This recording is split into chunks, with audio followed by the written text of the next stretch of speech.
नमस्कार दोस्तों, मैं मैथ्स मित्र जयपाल सिंह राठौड़ हमारे ऑनलाइन एजुकेशन प्लेटफॉर्म पर आप सभी का स्वागत करता हूं। आज हम शुरू करने जा रहे हैं अनुपात समानुपात। तो देखिए, पहले अनुपात और समानुपात के बारे में सबसे साधारण बात करी जाए तो अनुपात से क्या मतलब है। अनुपात से मतलब है जब हम दो राशियों की तुलना करते हैं। क्या कहा मैंने? अनुपात से क्या मतलब है? अनुपात से मतलब है जब आप दो राशियों की तुलना करते हो। ठीक है, क्या सर प्रतिशत भी यही था? हाँ बिल्कुल, प्रतिशत में भी हम दो राशियों की तुलना ही करते थे। कैसे?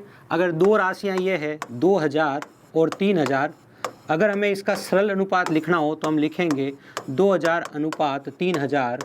हम क्या करेंगे? 0 0 0 से 0 0 0 काट देंगे तो 2 अनुपात 3 ये राशियों का सरल अनुपात है। अगर हम समानुपात की बात करें तो समानुपात ये है, जैसे इस तरफ आपके पास लिखा है 2 अनुपात 3 और इधर आपके पास लिखा है 8 अनुपात 12। अब जब आप 8 अनुपात 12 को ध्यान से कंपेयर कीजिए, इसको जब आप सरल करेंगे 4 दूनी 8 और 4 तिया 12, तो ये और क्या नज़र आ रहा है? ये और ये समान नज़र आ रहा है। ठीक है, इस प्रकार से आप कभी कभी ये कह सकते हो कि यहाँ कोई राशि A है, इस राशि का B के साथ जो संबंध है वही आपका C के साथ D से संबंध है। मतलब A का जो B से संबंध है वही C का D से संबंध है। तो उस कंडीशन में हम क्या लगाते हैं? उस कंडीशन में हम समानुपात का चिन्ह लगाते हैं। किसका चिन्ह लगाते हैं? समानुपात का। बातें धीरे धीरे सब समझ में आ जाएगी। फिलहाल अनुपात में लिखना समझ में आया होगा। तो जब भी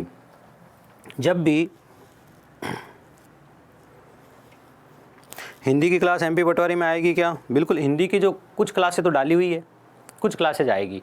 हिंदी की क्लास लाइव नहीं होती हमारे यहाँ पे। हिंदी का लाइव प्रैक्टिस सेशन ज़रूर हो सकता है। ठीक है ना? चलिए, मानवेंद्र जी नमस्कार। अब जो कह रहा हूँ ध्यान से सुनिए। मैंने क्या कहा? जब आपको कहा जाए ना कि दो राशियों का अनुपात, जब आपसे कहा जाए दो राशियाँ हैं A और B, इनका अनुपात 4 अनुपात 5 है, तो आपको ये पता चल जाना चाहिए, ज़रूरी नहीं है ये 4 हो, ज़रूरी नहीं है 5 हो। क्यों? क्योंकि यहाँ अगर 40,000 लिखा होता और यहाँ अगर 50,000 लिखा होता तो आप काटते तो सरल अनुपात क्या आता? 4 अनुपात 5 आता।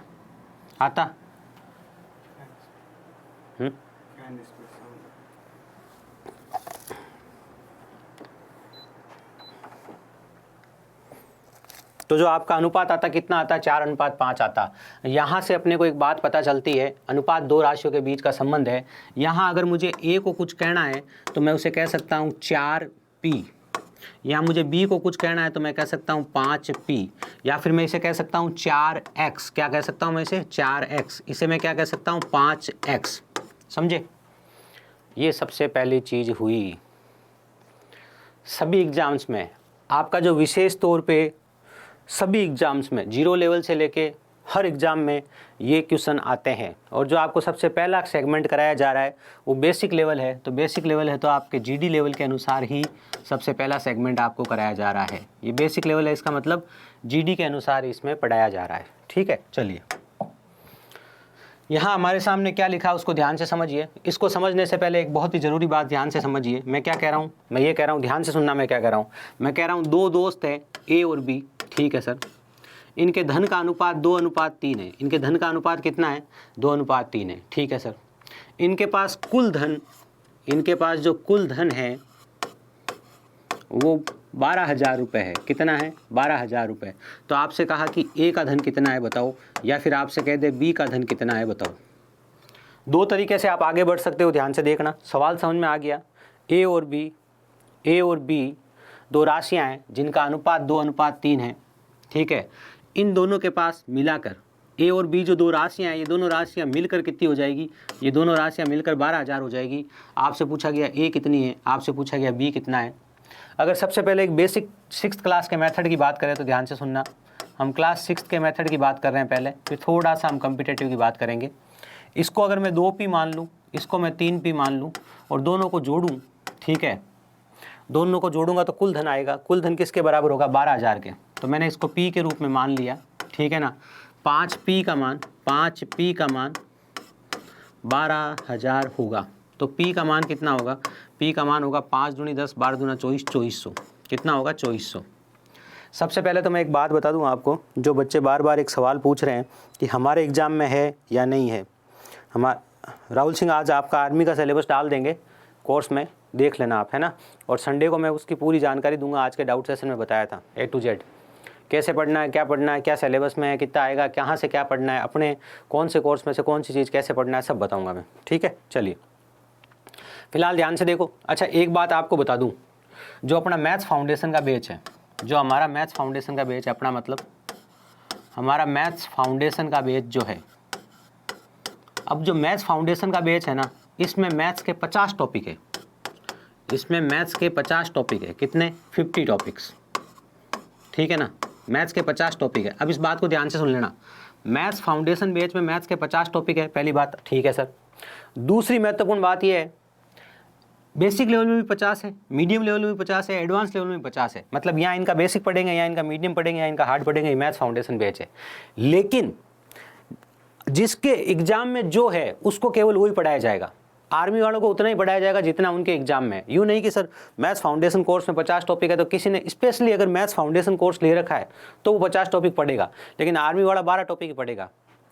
जो जिस एग्ज़ाम में है, ठीक है, जो जिस एग्ज़ाम में आता है वो कोर्स उस एग्ज़ाम में जाएगा। इसलिए आपको ये चिंता करने की जरूरत नहीं है हमारे सिलेबस में है कि नहीं है, क्योंकि आपके सिलेबस में नहीं होता तो आपके बैच में नहीं चल रहा होता। कोई चीज़ बेसिक अगर 4 बैच में चल रही है तो उनके जो टॉपिक है वो उन्हीं के बैच में चलता है, नहीं तो नहीं चलता है। यहाँ का पी का मान कितना आ गया? 2400। अगर आपसे 2p पूछा जाता तो आप क्या कहते? 2p होता 2 × 2400, तो 2 × 2400 कितना होता? 4800, ठीक है ना। और 3p कितना होता? 3 × 2400, तो 3 × 2400 कितना होता? 24 दूना 48, 24 या 7200। ये सबसे पहली बात आप लोगों को समझ में आना चाहिए। इसको आपने 2p माना, इसको 3p माना, टोटल हो गया 5p। 5p इसके बराबर था, तो p का मान कितना आया? 5 या गुणा में इधर गया तो भाग में गया, p का मान 2400 आ गया। छोटी राशि को आपने 2p माना है तो 2 × p 2400, और बड़ी राशि 3p माना है तो 3 × p, p का मान 2400 गुणा किया तो 4800 और 7200 का क्या आ गया उत्तर। अब इसको हम अनुपात के एक और तरीके से करते हैं, जिसे हम लगाते हैं एक एक नियम। क्या लगाते हैं हम? एक एक नियम। अब एक एक नियम कैसे लगाते हैं ध्यान से सुनना। जो हम एक एक नियम लगाते हैं वो एक एक नियम हम कैसे लगाते हैं इस बात को सुनना ध्यान से। सुनाओ सर। जैसे कि कुल धन 12,000 रुपये, ये 12,000 रुपये, ध्यान से सुनना मैं क्या कह रहा हूँ। कुल धन आपको कितना दे रखा है? कुल धन सर हमारे को 12,000 रुपये दे रखा है। कितना? 12,000 रुपये। जो ये है इसके नीचे लिख देना है, जो ये है इसके नीचे लिख देना है, और जो ज्ञात करना है उससे गुणा करना है। इस बात का क्या मतलब है ध्यान से सुनना। जो ये है इसके नीचे लिख देना है और जो ज्ञात करना है उससे गुणा करना है। कि सर आप क्या करना चाहते हो? मैं ये कहना चाहता हूँ दो जनों के धन का अनुपात कितना है? 2:3। जब भी हमें दो राशियों का अनुपात दिया जाता है तो हमें क्या क्या बताया जाता है? बात को ध्यान से सुनना। हमारे को जब a और b दो राशियों का अनुपात 2:3 दिया जाता है तो हमें बताया जाता है कि a को 2 भाग मानना है, b को 3 भाग मानना है। इन दोनों का योग जो होगा वो 2 और 3 को जोड़ दो। इन दोनों का योग अगर मानना होगा तो 5 भाग के बराबर होगा, और इनका अंतर अगर मानना है तो 3 में से आप 2 घटा दो, अंतर तभी तो आएगा, 1 के बराबर होगा।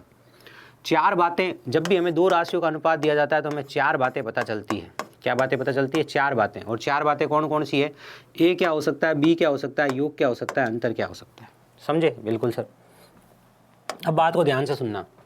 ये 12,000 क्या है? क्या ये ए का धन है, क्या ये बी का धन है, क्या ये योग है, क्या अंतर है? आप कहोगे सर ये तो अंतर है, दोनों का मिलाकर धन जो है वो 12,000 है, तो ये 12,000 तो कुल है, तो इसके बट्टा में कुल अनुपात लिखेंगे। कुल अनुपात कितना होगा?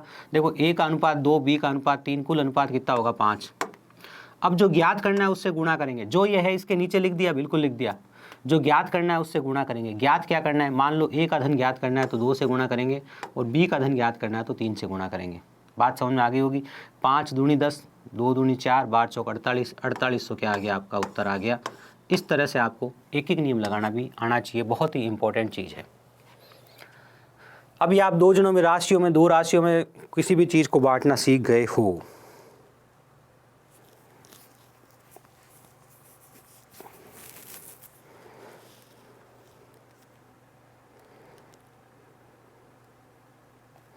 आर्मी जीडी का सिलेबस डलवा देंगे, ठीक है। जो मैं पढ़ा रहा हूँ वही आएगा वैसे तो, लेकिन डलवा देंगे। 20 टॉपिक है। आप कहोगे तो मैं भी थोड़ी देर में बता दूंगा आपको, इसी क्लास में बता दूंगा, लास्ट में भी मंगा दूंगा, है ना। अब हम यहाँ क्या कहा जा रहा है ध्यान से सुनो। यहाँ कहा जा रहा है अगर आपको दो राशियों का अनुपात दिया है तो वास्तविक राशि को ऊपर लिखेंगे, जो ये है उसके नीचे लिखेंगे, जो ज्ञात करना है उससे गुणा करेंगे। इस बात का क्या मतलब? यहाँ कुछ सवाल बना के दिखा रहा हूँ, ध्यान से देखो। मैंने सवाल नंबर 1 बनाया, कि दो लोग हैं, उनके धन का अनुपात 2:3 है। सवाल नंबर 1 है, ये ए और बी है, उनके धन का अनुपात कितना है? 2:3। ए के पास अगर 600 रुपये है तो बी के पास कितने रुपए होंगे? ये पहला सवाल मैंने बनाया। अब ए के पास 600 रुपये, आपने 600 रुपये लिख दिए। 600 रुपये किसका धन है? जो ये है इसके नीचे लिखना है। सर 600 रुपये तो ए का धन है। ए का धन कितना नज़र आ रहा है? 2 नज़र आ रहा है, तो बट्टा में 2 लिख दिया। किसका ज्ञात करना है? बी का ज्ञात करना है। बी का धन कितना नज़र आ रहा है? 3, तो गुणा में 3 लिख दिया। 2 तिया 3 तिया 9, कितना हो गया? 900 रुपये। ये आपका पहला सवाल। अब हम अपने दूसरे सवाल की बात करते हैं, ध्यान से सुनना। ए और बी का जो अनुपात है वो 3:5 है। कितना है? 3:5। अगर मैं कह दूँ बी के पास 1500 रुपये हैं, बी के पास अगर 1500 रुपये है तो कुल कितने रुपए होंगे, ये आपसे मैं पूछ रहा हूँ। तब आप क्या करोगे? ध्यान से देखो, 1500 रुपये किसका धन है? 1500 रुपये बी का धन है। बी का धन आपके यहाँ कितना नज़र आ रहा है? बी का धन आपके यहाँ 5 नज़र आ रहा है। कुल आपके यहाँ कितना नज़र आ रहा है? कुल आपके यहाँ 8 नज़र आ रहा है, तो 8 से गुणा कर दिया। जो ये है इसके नीचे लिखा, जो ज्ञात करना है उससे गुणा किया। 5 तिया 15, 8 तिया 24, तो कुल धन कितना है? कुल धन 2400 है। ये बात समझ में आनी चाहिए। एक और सवाल लिखता हूँ, ध्यान से देखना। सवाल नंबर 3 जो अलग है इनसे, वो ये है कि मान लीजिए पी और क्यू 2 राशियाँ हैं और इनका जो अनुपात है वो 5:3 है। ठीक है। अगर लिखा है अगर पी जो है, अगर पी क्यू से 1200 अधिक है, अगर पी क्यू से 1200 अधिक है तो क्यू का मान बताओ। तो क्यू का मान क्या होगा? ये हमारा सवाल है। जो हमें वास्तविक राशि दे रखी है उसको ऊपर लिख दो, लिख दिया। अब आप एक बात ध्यान से सुनना, पी क्यू से 1200 अधिक है, तो पी अगर क्यू से 1200 अधिक है ना, बात को ध्यान से सुनो, पी अगर क्यू से 1200 अधिक है ना, तो 1200 पी और क्यू का अंतर है। जब भी आपके सामने ऐसा लिखा होता है कम ज़्यादा, वो अंतर को बताता है। कैसे? मान लो आपकी आयु है 20 साल और आपके भाई की आयु है 16 साल, तो मैं कह दूँ आपकी आयु आपके भाई से 4 वर्ष अधिक है, 4 वर्ष अधिक है। तो ये जो 4 वर्ष मैंने बोला है ना, या फिर एक स्टेटमेंट में कोई दूसरा आदमी ये बोल रहा है कि आपकी आयु आपके भाई की आयु आपकी आयु से 4 वर्ष कम है, कोई ऐसा बोल रहा है ना। तो ये जो कम और अधिक है ना आपकी आयु बता रहा है ना आपके भाई की आयु बता रहा है। ये कम और अधिक शब्द किसको बताता है? अंतर को बताता है। किसको बताता है? अंतर को बताता है। जब ऐसा कहा जाता है ना कि राम के पास हरि से, राम के पास, देखो ये छोटी छोटी बातें, अभी चैप्टर शुरू नहीं किया मैंने। अगर मैंने सवाल नंबर 1 अभी शुरू नहीं किया है, अभी मैंने प्रश्न नंबर 1 शुरू नहीं किया है, अभी तो मैं छोटी छोटी बातें कर रहा हूँ बस। अगर मैं कहूँ राम के पास हरि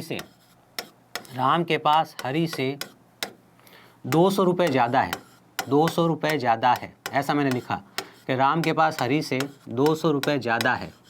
तो जब मैंने ऐसा लिखा ना कि राम के पास हरि से 200 रुपये ज़्यादा है, तो ये 200 रुपये क्या ये राम का धन है?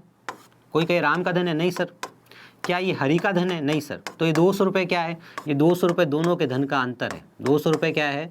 दोनों के धन का अंतर, दोनों के धन का अंतर है ये 200 रुपये। ये बातें अपने समझ में आनी चाहिए हमेशा, कि जो राशि दे रखी है ना उसको डायरेक्ट दिमाग में नहीं लगा लाना है कि यही राशि होगी। आपको सोचना है, प्रश्न की भाषा पढ़नी है। यहाँ के आगे आप जो भी पढ़ोगे ना वहाँ प्रश्न की भाषा ही काम आएगी पूरी की पूरी। ठीक है, चलिए अब बात करी जाए। 1200 अधिक है, हमारे अनुपात की भाषा में कितना अधिक नज़र आ रहा है? सर अनुपात की भाषा में तो 2 अधिक नज़र आ रहा है। कितना अधिक नज़र आ रहा है? 2 अधिक नज़र आ रहा है, तो बट्टा में 2 लिख दिया। क्या ज्ञात करना है? देखो जो है ये उसके नीचे लिखना है। 1200 वास्तविक राशि है, ऊपर 1200 लिख दिया। ऊपर हमेशा वास्तविक राशि लिखेंगे, ऊपर हमेशा वास्तविक राशि लिख दिया। ये 1200 राशि क्या है? सर ये 1200 अधिक है। आपको अधिक कितना नज़र आ रहा है? अधिक मतलब अंतर है। आपको यहाँ कितने का अंतर नज़र आ रहा है? सर हमें यहाँ 2 का अंतर नज़र आ रहा है, तो इसके बट्टा में 2 लिख दिया। जो ये है इसके बट्टा में लिखना है। जो ज्ञात करना है उससे गुणा करो। आपको कह रहा है क्यू का मान ज्ञात करो, तो 3 लिखूंगा। अगर आपको कहता कि कुल कितना है, पी और क्यू के पास मिलाकर कितना है, तो पी और क्यू के पास मिलाकर कितना है? 8, तो मैं 8 से गुणा करता। 2 एकम 2, 2 6, 6 तिया 18, 1800 क्या आ गया? 1800 आपके क्यू का धन आ गया। यहाँ तक की बात किसी बच्चे को नहीं समझ में आई है तो जल्दी से बताएं, क्योंकि बहुत सिंपल और बेसिक और बहुत छोटी सी बात करी है मैंने। ठीक है, चलिए सबसे पहला सवाल क्या है, ध्यान से देखिए। यदि कंक्रीट में चूने के 3 भाग, बजरी के 7 भाग और रेत के 6 भाग है। पहली बात तो ध्यान से सुन लेना, कंक्रीट कोई मिक्सर है जिसके अंदर क्या क्या है? जिसके अंदर चूना है, बजरी है और रेत है। चूने को C से लिख रहा हूँ, बजरी को B से लिख रहा हूँ और रेत को R से लिख रहा हूँ। ठीक है। चूने के कितने भाग है? चूने के 3 भाग है। ठीक है सर। बजरी के कितने भाग है, बजरी के 7 भाग है, ठीक है, और रेत के कितने भाग है, रेत के 6 भाग है। तो ये 3 चीज़ों का अनुपात हो गया। तो 800 किलो कंक्रीट में, टोटल 800 किलो कंक्रीट है आपके पास। इसके अंदर आपसे पूछा गया बजरी कितनी है, तो पहले बताओ 800 किलो क्या है, 800 किलो कुल है, और आपसे पूछी क्या गई, आपसे बजरी पूछी गई। ये मैंने ऐसे क्यों लिखा, क्योंकि मैं आपको समझाने के लिए लिख रहा हूँ। ये 800 किलो कुल है, इसके बट्टा में कुल लिखूंगा मैं, इसके बट्टा में क्या लिखूंगा, कुल। कुल कितना होगा, ध्यान से देखो, कुल मतलब इन तीनों का योग, तो इन तीनों का योग कितना नज़र आ रहा है, इन तीनों का योग 16 नज़र आ रहा है, तो मैं बट्टा में 16 लिखूंगा। मुझे क्या ज्ञात करने के लिए कहा गया, मुझे कहा गया कंक्रीट में बजरी की मात्रा ज्ञात करो। बजरी की मात्रा कितनी नज़र आ रही है, 7 नज़र आ रही है, तो मैं 7 से गुणा करूंगा, समझे। 16 5 80, 5 7 35, 350। ये 350 आपका पहले सवाल का जवाब आ गया है। सवाल नंबर 1 लिख के यस लिख दो जल्दी से, जिसको समझ में आ गया हो। सवाल नंबर 1 लिख के नो लिख दो, जिसको नहीं समझ में आया हो, ठीक है। फिर मैं आगे बढ़ता हूँ। सवाल नंबर 1 लिख के यस लिख दो, सवाल नंबर 1 लिख के नो लिख दो, ताकि पता चल जाए कि आपको समझ में आया कि नहीं आया, ताकि फिर मैं आगे बढ़ूँ, है ना।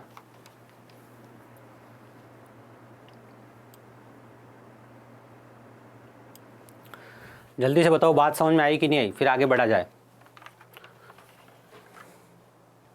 जो बच्चे अग्निवीर एग्जाम की तैयारी कर रहे हैं, जिनके थोड़े दिन बाद एग्जाम है, उनके लिए बहुत बहुत बहुत इंपॉर्टेंट चैप्टर है ये, मोस्ट इंपॉर्टेंट चैप्टर है। 2 सवाल आएंगे इस चैप्टर में से। कहानी समझ गए। आर्मी जीडी की जो तैयारी कर रहे हैं, 2 सवाल तो इसी में से आ जाएंगे। जो ये चैप्टर जैसे ही मैं कंप्लीट करूंगा ना, आपको हाँ सर हमारे 2 सवाल तो तैयार हो गए आज। ये कहानी है। विक्की पवार बताओ क्या समझ में नहीं आया। राकेश कुमार बताओ क्या समझ में नहीं आया। चलो नहीं समझ में आया तो एक बार 1 मिनट में रिपीट कर देता हूँ, बात को ध्यान से सुन लेना अगर आप समझना चाहो तो। कंक्रीट क्या है, कंक्रीट आपका एक मिक्सर है। इस मिक्सर में 3 तरह के आइटम, ये एक मिक्सर है कंक्रीट, इसमें 3 तरह के आइटम है। इसमें एक तो चूना है, क्या है चूना, चूने को सी से लिख दिया। इसमें बजरी है, क्या है इसमें बजरी, ठीक है। ये एक मिक्सर है और 3 चीज़ों से बना है। इसमें कंक्रीट है, इसमें कंक्रीट में चूना है, C4 चूना है, B4 बजरी है और R4 रेत है। 3 चीज़ों से मिलके बना है। तीनों चीज़ों का अनुपात कितना है, ध्यान से देखो। तीनों चीज़ों का अनुपात है C, B और R। कह रहा है चूने के 3 भाग होंगे तो चूना 3 लिख दिया, बजरी के 7 भाग होंगे तो बजरी को 7 लिख दिया, और रेत के 6 भाग होंगे तो रेत को 6 लिख दिया बिल्कुल। 800 किलो क्या है, 800 किलो टोटल माल है। 800 किलो कंक्रीट है, 800 किलो ये टोटल माल है तो 800 किलो लिख दिया। अभी थोड़ी देर पहले मैंने क्या सिखाया, जो ये है इसके नीचे लिखना है, जो ये है इसके नीचे लिखना है, और जो ज्ञात करना है उससे गुणा करना है। यही सिखाया मैंने, बिल्कुल सर, है ना। अब ये 800 किलो मात्रा है, तो 800 किलो किसकी मात्रा है बताओ मुझे। 800 किलो किसकी मात्रा है, क्या 800 किलो पहली चीज़ की मात्रा है, क्या 800 किलो दूसरी चीज़ की मात्रा है, क्या 800 किलो तीसरी चीज़ की मात्रा है। नहीं सर, 800 किलो तीनों चीज़ों का योग है। ये जो कुल माल है ना, कुल माल 800 किलो है, मतलब तीनों चीज़ों का योग कितना है, 800 किलो है। आपके अनुपात की भाषा में तीनों चीज़ों का योग कितना आ रहा है, 7 3 10, 7 3 10 और 6 16, तो इसके नीचे 16 लिख दिया। और जो ज्ञात करना है उससे गुणा कर देंगे। अपने को ज्ञात क्या करना है, बजरी ज्ञात करनी है। बजरी कितनी है 7, तो हमने 7 से गुणा कर दिया। ये लीजिए 16 एकम 16, 16 5 80, यहाँ 5 आ गया, 5 को 7 से गुणा किया तो 5 7 35, 350 आ गया। ये लीजिए, ये मैंने आपको एक बार वापस समझा दिया।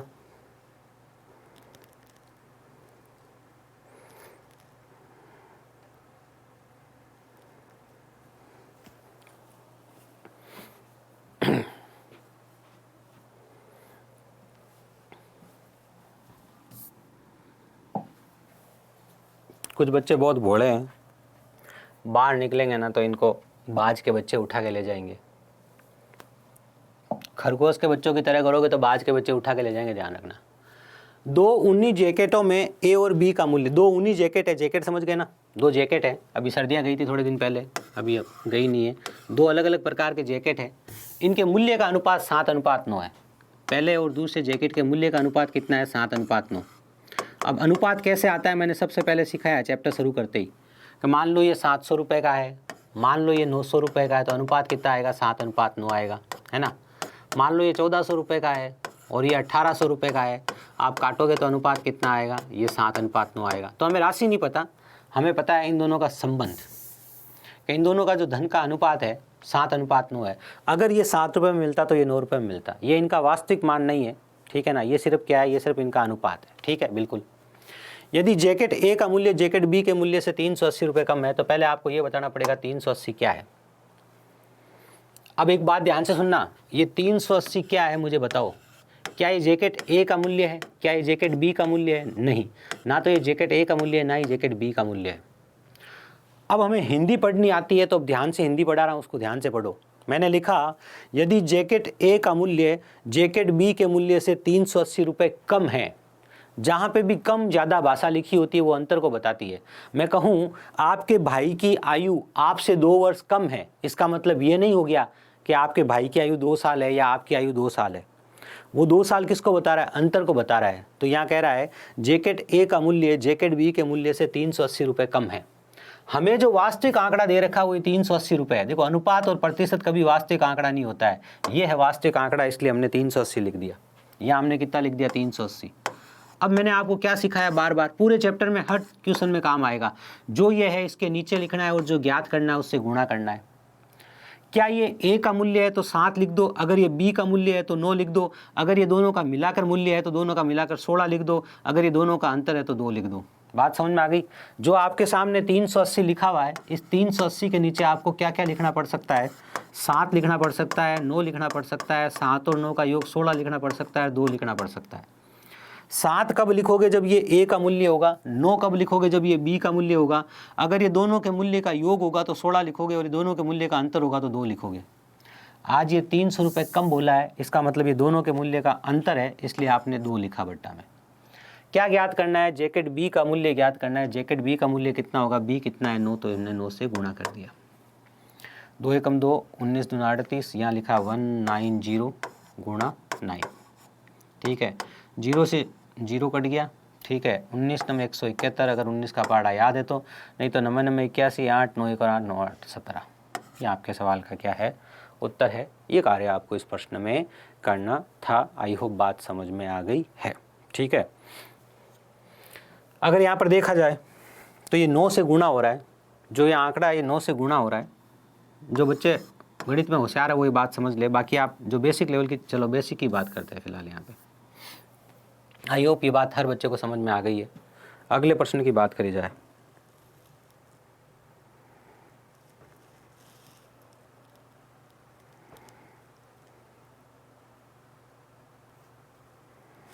गुड, ना तो ए का ना ही बी का, वो अंतर है। बहुत अच्छे, बहुत अच्छे।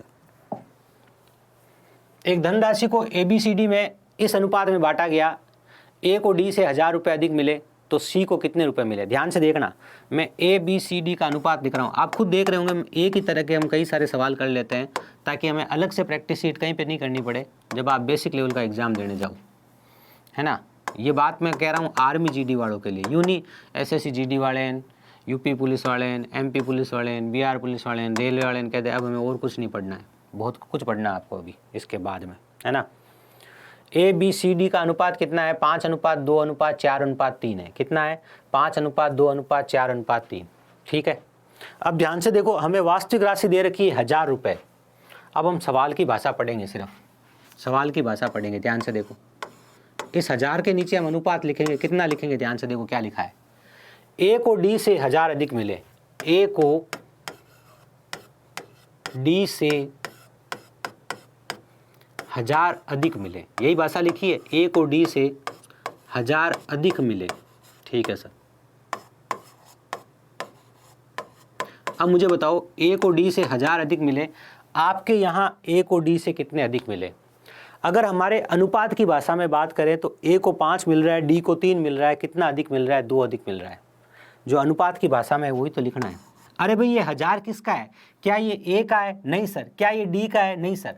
हम कहना चाह रहे हैं ए को डी से 1000 अधिक मिले, ए को डी से 1000 अधिक मिले। ये ए है, ये डी है। ए को डी से 1000 अधिक मिले, हमारे यहाँ अनुपात की भाषा में तो 2 अधिक मिले, इसलिए बट्टा में 2 लिखा। जो ज्ञात करना है उससे गुणा करो। ये कह रहा है सी को कितने मिले? सी कितना नजर आ रहा है? सी 4 नजर आ रहा है।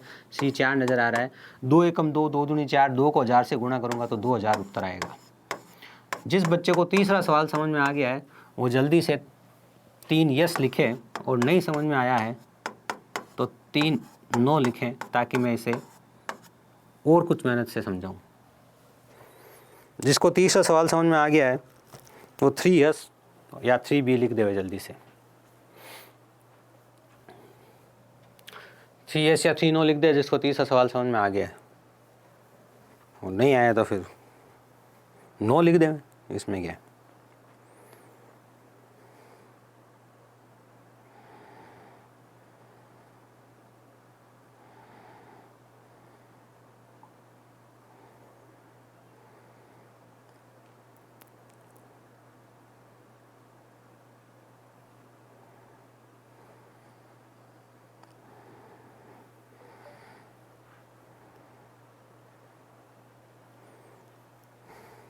देखो मैं बताऊँ समस्या क्या है वो बता देता हूँ मैं आप लोगों को, प्रॉब्लम बता देता हूँ। प्रॉब्लम क्या है कि जब चैप्टर शुरू किया था तो कुछ बच्चे नहीं थे, वो कुछ बच्चे अब आए हैं, तो अब उनको समझ में कैसे आएगा, आप मुझे खुद बता दो। मैं समझा दूंगा ये सवाल तो मैं समझा दूंगा, लेकिन मुझे खुद बताओ आप, जब चैप्टर शुरू हुआ आप आए नहीं, आप बीच में आए, बीच में मतलब चैप्टर शुरू मतलब आज ही शुरू हुआ है चैप्टर 15-20 मिनट पहले ही, लेकिन शुरू के 15 मिनट वही तो बताया जो इसमें करवा रहा हूँ। तो जो शुरू के 15 मिनट बताया उस टाइम आप होंगे नहीं, और उसके बाद आप आके कहोगे नहीं समझ में आया, तो कभी नहीं समझ में आएगा। आज तो मैं बताऊँगा, 4 बार बता दूँगा, ठीक है ना, लेकिन आपको खुद को समझना पड़ेगा कि क्या ऐसा इस सवाल में स्पेशल था। इतनी देर जो बातें मैं सिखाई उनमें आप मुझे अगर कह रहे हो कि ये सवाल नहीं समझ में आया, तो मैं एक बार वापस समझा देता हूँ, कोई दिक्कत नहीं है, ठीक है, ध्यान से सुनना मेरी बात को। लेकिन इसलिए नहीं समझ में आया, मैं प्योर कारण बता देता हूँ, आप अपने मन से पूछ लेना। नहीं वो बात नहीं है, मैं समझा 4 बार सकता हूँ, दिक्कत ये नहीं है, लेकिन आप क्लास के शुरू में आके नहीं बैठोगे, ठीक है। अगर आप क्लास के शुरू में आके नहीं बैठोगे तो फिर कैसे समझ में आएगा, फिर आप बीच में आ जाओगे और आप कहोगे सर चौथा सवाल तो नहीं समझ में आया। अरे वही तो, कोई ट्रेन थोड़ी है, कोई किसी भी स्टेशन पे बैठ गया, और आज चैप्टर शुरू हुआ इसलिए आपको मैसेज करवाया कि आज नया चैप्टर शुरू हो रहा है। 3 बार मैसेज कराया मैंने ग्रुप के अंदर, ठीक है ना, कि आज 2 बजे मैथ्स की क्लास है, नया चैप्टर शुरू हो रहा है। चलो वापस देखो एक बार ध्यान से, कोई बात नहीं। देखो यहाँ A, B और C, A, B, C और D 4 राशियाँ हैं। इनका अनुपात कितना बताया गया? इनका अनुपात बताया है 5:2:4:3, यही अनुपात बताया गया बिल्कुल। A को D से 1000 रुपये अधिक मिले। जो भी राशि होती है ना, जो भी वास्तविक आंकड़ा होता है ना, ये राशि होती है ना, वास्तविक आंकड़ा होता है, इसको हम यहाँ लिख देते हैं, इसको मैंने यहाँ लिख दिया। देखो मैंने आपको इस चैप्टर को समझने का बहुत अच्छा मौका दिया है। ये चैप्टर मैं बहुत धीरे धीरे पढ़ा रहा हूँ, इसकी क्लासें थोड़ी बड़ी बड़ी लूँगा, चैप्टर ये धीरे धीरे पढ़ाऊँगा, ठीक है ना, बात को सुनना दे। अब देखो आदित्य का मैसेज आ गया कि 3 बजे तक बाद क्लास नहीं होनी चाहिए, ध्यान रख लेना। अरे तो कोई नहीं, आधे घंटा रिकॉर्डेड में देख लेना, आप घबरा क्यों रहे हो, आधा घंटा रिकॉर्डेड में देख लेना, है ना। मैं आज इसलिए क्लास ले रहा हूँ दिन में, मैं शाम को मेरी क्लास 100% लूँगा अगर मौसम ख़राब नहीं हुआ तो। जो हमारे एरिया के आसपास रहते हैं उनको पता होगा आज मौसम ख़राब है, आंधियाँ चल रही है, तो ऐसे में क्या होता है, इंटरनेट के जाने की संभावना रहती है, इसलिए मैंने कहा दिन में ले लेते क्लास। समझ गए, काम ये पंगा ये है नहीं, मेरे को ही काम नहीं होता, मेरे को तो 3-4 घंटे पढ़ाना होता दिन में, फिर शाम को आपकी क्लास लेनी होती है। अभी क्लास इसलिए ले रहा हूँ कि रात को मान लो बाई चांस मौसम ख़राब की वजह से इंटरनेट चला गया तो नहीं ले पाएंगे फिर, है ना। अपने पास संसाधन तो सीमित है ना, ज्ञान है सीमित है। अच्छा, जिन लोगों को नहीं समझ में आया तब ध्यान से सुनो, शिवदास और जो भी बच्चे थे जिनको नहीं समझ में आया ध्यान से सुनो। देखो क्या लिखा है, A को D से 1000 अधिक मिले। देखो मैं क्या बोल रहा हूँ, ध्यान से सुनना। A को D से 1000 अधिक मिले, A को D से 1000 अधिक मिले, ठीक है, यही कह रहा है, हाँ सर यही कह रहा है। अब देखो आपके अनुपात की भाषा में कितने मिले, अनुपात की भाषा में A को कितने मिले 5, B को कितने मिले 2, C को कितने मिले 4, D को कितने मिले 3। अनुपात की भाषा में A को D से कितने अधिक मिले? सर अनुपात की भाषा में A नज़र आ रहा है 5 और D नज़र आ रहा है 3, तो बताओ कितने अधिक मिले A को? सर A को 2 अधिक मिले अनुपात की भाषा में, लेकिन प्रश्न की भाषा में कितने अधिक मिले? प्रश्न की भाषा में 1000 अधिक मिले, इसलिए ऊपर लिख दिया 1000। फिर मैंने सिखाया जो ये है, इतनी देर से मैंने शुरू से पहले क्वेश्चन से समझा रहा हूँ, जो ये है इसके नीचे लिखूंगा और जो सवाल ज्ञात करने के लिए कहेगा उससे मैं गुणा करूँगा, है ना। बिल्कुल सर, कोई दिक्कत नहीं है। 1000, ठीक है बिल्कुल। जो ये है इसके नीचे लिखूंगा, ये 1000 तो सर अंतर है, 1000 अंतर है, क्योंकि मैंने आपको क्या बताया कि कम अधिक किसको बताता है, कम अधिक अंतर को बताता है। कम अधिक किसको बताता है, कम और अधिक अंतर को बताता है। तो 1000 है, ये 5 है, ये 3 है, ठीक है, ये 5 है और ये 3 है। अंतर कितने का है, अंतर 2 का है। कितना अधिक है, ये 2 अधिक है, तो बट्टा में 2 लिख दिया। हमें क्या ज्ञात करना है, हमें ज्ञात करना है सी को कितना मिला, तो सी कितना है, सी 4 है, तो हम इसे 4 से गुणा कर देंगे, ठीक है। 2 एकम 2, 2 दूनी 4 और 2000, है ना। तो 2000 रुपये हमारे सवाल का जवाब है। ये कार्य हमारे को करना था, ठीक है। चलो, आई होप अब आपको काफ़ी समझ में आया होगा, ठीक है, काफ़ी आपको समझ में आया होगा। कोई बात नहीं, ऐसा एक सवाल और आ रहा है, इससे और समझ लेंगे बात को। अगर किसी को अभी तक कम समझ में आया है ना, तो इस बात से वापस समझेंगे, ध्यान से समझ लेना। राहुल सिंह कह रहे सर आपकी क्लास कोचिंग किस जगह है। मेरी कोचिंग बंद हो गई भी, ऑफलाइन कोविड के टाइम बंद हो गई थी, है ना। क्योंकि कोविड में क्या होता था कि है ना, सब अपना जो भी धन था ना, वो सब धन अपने ही काम आ गया पूरा। ये बड़ी अच्छी बात होती है। कई बार लोग ऐसे ही चले जाते हैं, उनका धन उनके काम ही नहीं आता, वो अपना पैसा खर्च ही नहीं कर पाते हैं। लेकिन कोविड में क्या हुआ, कोविड में अपना सब धन अपने काम आ गया, हमने सब अपना खर्च कर लिया, ठीक है। चलिए, फिर हम ऑनलाइन आ गए, तो ऑनलाइन चल रहा है। एक निश्चित धनराशि को 3 भागों में 11:8:5 के अनुपात में बांटा गया। मतलब 11:8:5 मतलब 3 टुकड़े गए। एक को 11 भाग मिला, एक को 8 भाग मिला, एक को 5 भाग मिला। इसने नाम नहीं दिया है, तो हम नाम दे देते हैं पहला, कोई पहला है, कोई दूसरा है और कोई तीसरा है। 3 भागों में इसने बांटा है। और अनुपात क्या है, 11:8:5। मतलब का अगर आपको 11 रुपये मिलेंगे तो आपको 8 रुपये मिलेंगे, तो आपको 5 रुपये मिलेंगे, ठीक है सर। यदि तीसरा भाग 530 है, अगर तीसरा भाग 530 है, मुझे एक बात बताओ, मैंने क्या सिखाया, मैंने ये सिखाया, सबसे पहली स्लाइड पे मैंने ये लिखा था कि वास्तविक राशि क्या है। ये वास्तविक राशि जैसे इसमें 530 दे रखी है, ये 530 है। जो ये है इसके नीचे लिख दो, क्या काम मैंने, जो ये है इसके नीचे लिख दो, गुणा जो ज्ञात करना है, जो ये है इसके नीचे लिख दिया, जो ज्ञात करना है उससे गुणा करेंगे, तो 2 अन्य भागों का योग कितना है, जो ज्ञात करना है उससे गुणा करेंगे। ध्यान से सुनना, 530 क्या है मुझे तो ये बता दो। आपका सवाल क्या कह रहा है, हिंदी पढ़ते हैं, सिर्फ हिंदी पढ़ेंगे, ध्यान से सुनना। हिंदी में लिखा है यदि तीसरा भाग 530 रुपये है, यदि तीसरा भाग 530 रुपये है, तो तीसरा भाग हमें कितना नजर आ रहा है, 5 नजर आ रहा है, तो इसके नीचे मैंने 5 लिख दिया। जो ज्ञात करना है उससे गुणा कर दो, तो कह रहा है 2 अन्य भागों का योग बताओ। 2 अन्य भागों का योग क्या होगा, देखो तीसरा भाग तो ये है, इसके नीचे लिख दिया। 2 अन्य भाग मिलकर कितने होंगे, 11 और 8 19 होंगे, तो हमने क्या 19 लिख दिया। हमें अलग अलग नहीं निकालना है कि मैं पहला भाग निकालूं, मैं दूसरा भाग निकालूं, उसमें हम जोड़ूं, ऐसा हमें नहीं करना है ना, ठीक है, बिल्कुल। 5 एकम 5, ठीक है, 0 और 5 छंग 30। यहाँ भाग टूटा है, कोई बच्चा 16 नहीं लिख दे गलती से। ये बात मैं बार बार बता चुका हूँ, 10 बार बता चुका हूँ, फिर भी बताता रहता हूँ क्योंकि कुछ बच्चे इसमें गलती कर देते हैं। 5 एकम 5, ठीक है, यह आ गया। यहाँ आप उतारोगे 3, लेकिन भाग गया नहीं। एक बार में एक ही उतार सकते हो, लेकिन फिर भी भाग नहीं जाए तो आप यहाँ 0 लगा के फिर अगली संख्या उतार लो, ठीक है। इसे आप कहते हैं 5 छंग 30। क्या कहते हो आप इसे, 5 छंग 30, समझे यूँ। तो ये 106 इंटू 19, अगर किसी बच्चे को 19 का पहाड़ा याद है तो वो तो डायरेक्ट कर सकता है। 19 छंग 114, तो 19 छंग 114, हाथ से लग गया 1, 19 19 1 20, तो 20 14 मतलब ये आपके सवाल का उत्तर है। पहली बात तो ये थी,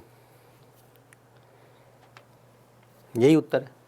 इसके अलावा जिसने जो भी उत्तर निकाला उत्तर गलत आया है, हो सकता है जल्दबाजी में गलत आ गया होगा, ठीक है ना, ये कहानी है।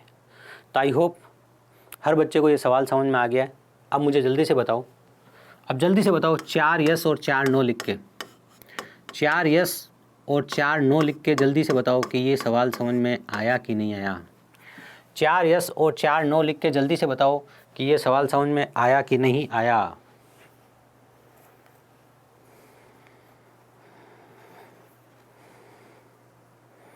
संडे की क्लास किसी भी हालत में मिस मत करना। संडे को मैं या तो सिखाऊंगा ट्रिग्नोमेट्री या सिखाऊंगा अलजेब्रा, दोनों में से एक चीज़ सिखाऊंगा। संडे को या तो ट्रिग्नोमेट्री सिखाऊंगा या अलजेब्रा सिखाऊंगा, बेसिक लेवल के हिसाब से, 0 लेवल के हिसाब से, मीडियम लेवल के हिसाब से भी नहीं, ओनली 0 लेवल के हिसाब से।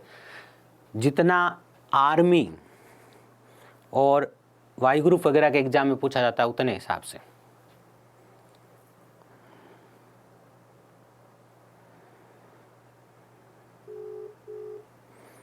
ठीक है, चलो जल्दी से अगला सवाल लाते हैं हम सामने। सबको समझ में आ गया? I hope so. Thank you thank you. अब अगले सवाल में और मेहनत करेंगे ना। अगला सवाल बहुत सरल है, हमें कॉन्सेप्ट पता होना चाहिए और हमें सबको पता है, हमें सबको पता है, बस हमारे को अंदर से तो सबको पता है, बाहर गणित के रूप में नहीं पता है, तो गणित के रूप में हम समझ लेते हैं इस सवाल को। पहले हम इस सवाल की भाषा को, सवाल के तरीके को, मेथड को गणित के रूप में सीखते हैं, है ना। पानी बोतल मिक्स करके लिया ना यार, मैसेज किया था ना मैंने। एक वो है ना, अच्छा एक वो जगदीश को कहना PDF भी डाल के दे पेन ड्राइव में, जिसमें आर्मी वाला सिलेबस है, ठीक है। हाँ, एक परिवार की मासिक आय और खर्च का अनुपात 14:11 है, ठीक है।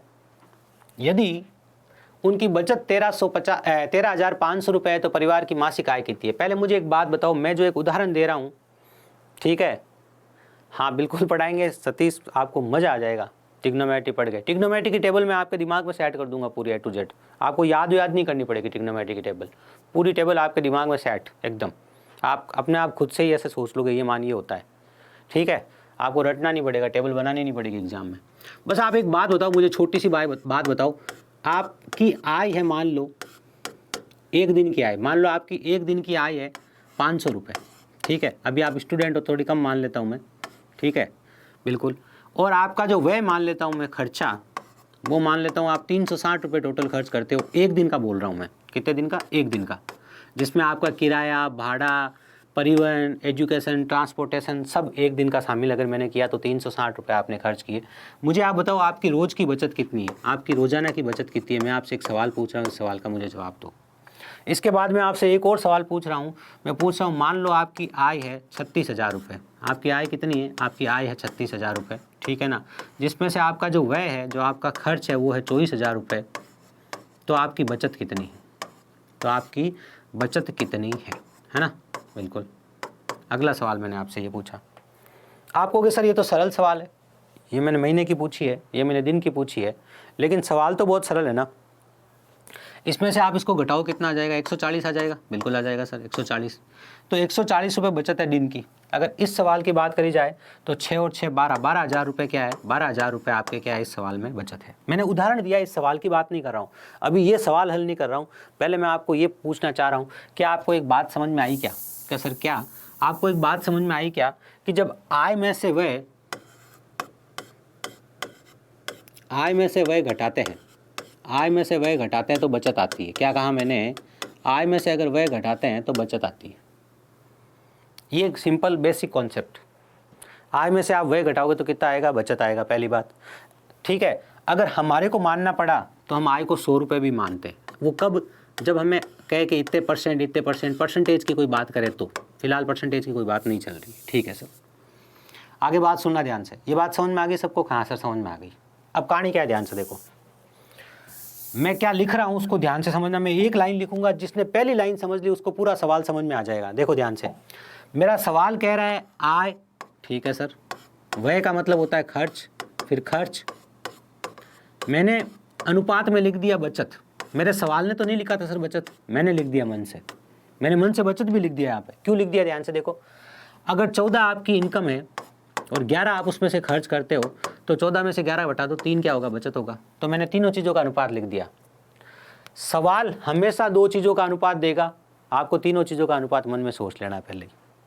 कहाँ सर, ये तो सिंपल सी बात है कि अगर मैं 14 रुपये कमाता हूँ, उसमें से आप कह रहे हो कि 11 रुपये मैंने खर्च कर दिए, तो बचाए कितने? 3। 11 और 3 14, सिंपल सी बात है, ठीक है, बिल्कुल सर। या 14 में से 11 घटाए तो 3, ठीक है।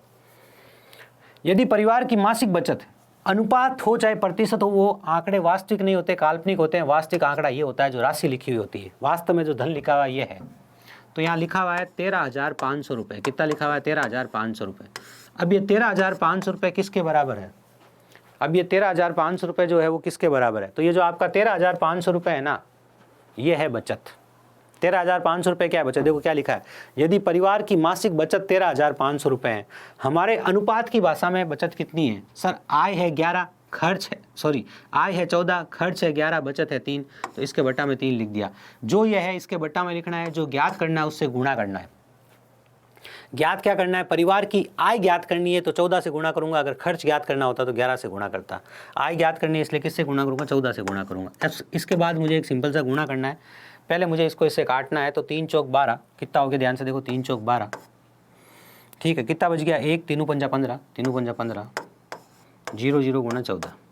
अब 14 का पाड़ा तो सब बच्चों को याद है, ठीक है, तो 14 से आप डायरेक्ट ही काम कर लेंगे। कैसे, 0 0 पहले लगा देंगे, 0 0 पहले लगा दिया, 14 5 70, किसी को नहीं याद है तो 45 × 14 लिख के गुणा कर लेना, कोई बुरी बात नहीं है, परीक्षा में उत्तर आना चाहिए बस। 14 5 70 हासिल लग गया 7, 14 चौक 56, 56 और 7 61, 61 क्या गड़बड़ हो गया, 56 और 7 63, सॉरी 56 और 7 56 एंड 7 63, 63, तो 63,000 रुपये क्या है, 63,000 रुपये इसकी आय है। ये कार्य आपको करना था। तो इसमें स्पेशल बात क्या थी, इसमें स्पेशल बात ये थी कि अगर हमें आय का और व्यय का अनुपात कभी भी मिल जाए तो हम बचत का अनुपात भी हाथों हाथ ही खोज लेंगे, क्योंकि हमें पता है, हमने एक बात सीखी है कि जब भी हम आय में से व्यय घटाते हैं तो क्या आती है, आय में से व्यय घटाने पर आती है बचत, ठीक है ना। और आप ये भी सोच सकते हो, व्यय मतलब खर्चा, खर्चे में अगर आप बचत जोड़ोगे इसका उल्टा, जब खर्चे और बचत को आप जोड़ दोगे तो क्या आ जाएगी, आय आ जाएगी। ये भी आप सोच सकते हो, वो आगे सोचेंगे सवाल के अनुसार। अगले प्रश्न की बात करी जाए, एक त्रिभुज की भुजाओं का अनुपात 4:7:9 है। यदि सबसे छोटी भुजा और सबसे बड़ी भुजा का योग 65 सेंटीमीटर है तो तीसरी भुजा की लंबाई याद करो। ध्यान से देखो, 4 7 9, इस 65 के नीचे, 65 वास्तविक आंकड़ा है, इसके नीचे क्या लिखना है, यही बात स्पेशल है, ठीक है। अब मेरी बात सुनो ध्यान से, अब जो मैं सवाल बता रहा हूं उस सवाल को जो बच्चा ध्यान से सुन लेगा, नहीं सवाल नहीं उदाहरण, अब जो मैं उदाहरण बता रहा हूं इसको जो बच्चा ध्यान से सुन लेगा उसको बात समझ में आ जाएगी। There are 3 friends, mister A, mister B and mister C. Mister A, mister B and mister C, 3 दोस्त हैं। अपने तो बहुत सिंपल उदाहरण लेते हैं, 2 बिस्किट खाता है, ये 3 बिस्किट खाता है, ये 5 बिस्किट खाता है, ये कहानी है। अगर आपको हिंदी आती है और मैं आपसे पूछूं ए कितने बिस्किट खाता है, आप कहोगे 2 खाता है, मैं कहूँ बी कितने खाता है, आप कहोगे 3 खाता है, मैं कहूँ सी कितने खाता है, आप कहोगे 5 खाता है। मैं कहता हूँ ए जो है वो बी से कितने बिस्किट कम खाता है, आप कहोगे सर देखो बी 3 खाता है, ये 2 खाता है, कितने कम खाता है, 1 कम खाता है। मैं कह दूँ ए और सी मिलकर कितने खाते हैं, आप कहोगे देखो सर ए देखो और सी देखो मिलकर कितने खाते हैं, 7 खाते हैं। मैं कह दूँ ए सी से कितने कम खाता है, आप कहोगे 5 खाता है, ये 2 खाता है, तो 3 कम खाता है। मतलब जब मैंने आपको 3 लोगों का अनुपात दिया है ना, तो ये सब बातें मैं आपसे पूछूँ तो आपको नजर आनी चाहिए, बिल्कुल स्पष्ट नजर आनी चाहिए। कि सर आप बोल के तो देखो कुछ, अगर मैं आपसे बोल दूँ यहाँ पर कि ए व बी मिलकर कितने हैं, ए व बी मिलकर कितने हैं अनुपात की भाषा में, आप कहोगे क्या सिंपल बात हो गई, 5 है। मैं कह दूं ए और सी मिलकर कितने हैं, आप कहोगे सर 7 है। मैं कह दूं ए जो है वो सी से कम कितना है, आप कहोगे सर देखो 3 कम है, नजर आ रहा है। अगर मैं कह दूं ए जो है वो बी से कम कितना है, आप कहोगे सर 1 कम है, नजर आ रहा है। तो हर चीज देखो नजर आ रही है कि नहीं आ रही है, ये बिस्किट है बस। अब देखो ध्यान से, हमारे सवाल ने 65 आंकड़ा दिया इसलिए 65 लिखा, लेकिन ये 65 क्या है, क्या 65 पहला है, 65 दूसरा है, 65 तीसरा है, 65 है क्या? ध्यान से सुनो सवाल क्या कह रहा है, सबसे छोटी और सबसे बड़ी भुजा का योग, सबसे छोटी और सबसे बड़ी भुजा का योग 65 है। देखो सीधी सी बात है, ये 4 है तो ये सबसे छोटी होगी और ये 9 है तो सबसे बड़ी होगी। इन दोनों का योग 65 है तो इन दोनों का योग इनके नीचे लिखेंगे, क्योंकि जो ये है इसके नीचे लिखेंगे और जो ज्ञात करना है उससे गुणा करेंगे। 65 क्या है, 65 सबसे छोटी और सबसे बड़ी, 65 क्या है, सबसे छोटी और सबसे बड़ी भुजा का योग है। तो सबसे छोटी और सबसे बड़ी भुजा का योग जो है वो कितना है, 13 है, तो हमने 13 लिख दिया, ठीक है। तो तीसरी भुजा की लंबाई कितनी है? अब देखो तीसरी कौन सी, तीसरी मतलब ये, अब तीसरी से मतलब क्या है, तीसरी से मतलब है ये रह गई वो, भाई ये दोनों तो काम में आ गई। आप कहोगे सर तीसरी तो ये है, अब कोई बच्चा कंफ्यूज हो सकता है, कह सर तीसरी तो ये है। देखो ध्यान से, आप कहोगे सर आप ऐसा मत करो सर, देखो तीसरी तो ये है, 3 नंबर पे है।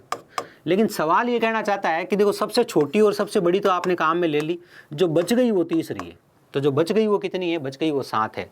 13 5 65, 7 5 35। कोई बच्चा कह सर अगर मैं परीक्षा में कन्फ्यूज हो जाता तो कन्फ्यूज हो जाते तो अगर आप यहाँ 9 लिखते तो 45 उत्तर आता, 45 ऑप्शन में है ही नहीं, तो आपका कन्फ्यूजन वहीं खत्म हो जाता। भाई कोई बच्चा अगर कन्फ्यूज हो जाता तीसरी से मतलब फिलहाल तो यह है कि सबसे बड़ी और सबसे छोटी को ले लिया, तो जो पीछे बच गई वो तीसरी बोल दी सवाल ने, तो वो किसके बराबर है? 7 के। 65 2 का योग था, इसलिए बट्टा में 2 का योग लिख दिया। जो ज्ञात करना है वो तीसरी भुजा, मतलब जो बच गई वो भुजा, तो बच गई वो भुजा 7 है, वो कितनी हो गई? 35 हो गई। ये सवाल था। देखो अभी तक मैंने एक ही टाइप के इतने सारे सवाल कराए हैं। क्यों? क्योंकि मैंने आपको कहा है मैं चाहता हूं कि आप इसको पढ़ के चले जाओ परीक्षा में अच्छे से, ठीक है? तो आप एग्जाम करके आओगे अच्छे से। अब मैं नए सवाल पे आया हूं। 6 सवाल के बाद मैंने टाइप बदली है, ये देख लो आप। दिए गए भिन्न प्रतिशत को निम्नतम पद के रूप में व्यक्त करो। निम्नतम पद के रूप में, ठीक है?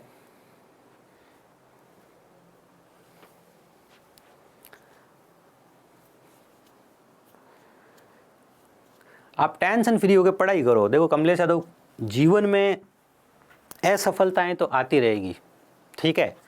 लेकिन अगर आपकी जो पिछली असफलता है उसमें एक पंगा है, वो बता देता हूं मैं आपको, ठीक है? जो आपकी अगली असफलता में नहीं होगा, ठीक है? मैं जो बता रहा हूं उसको ध्यान से सुनना। अब कोई अग्निवीर का बच्चा है जिसके 17 तारीख से एग्जाम शुरू हो रहे हैं, और वो मतलब पहले से पढ़ाई में होशियार नहीं है, और अब अगर मेहनत करता है, बहुत मेहनत करता है, तो वो सफल हो जाएगा। क्यों? बहुत ज़्यादा मेहनत नहीं करेगा तो भी सफल हो जाएगा।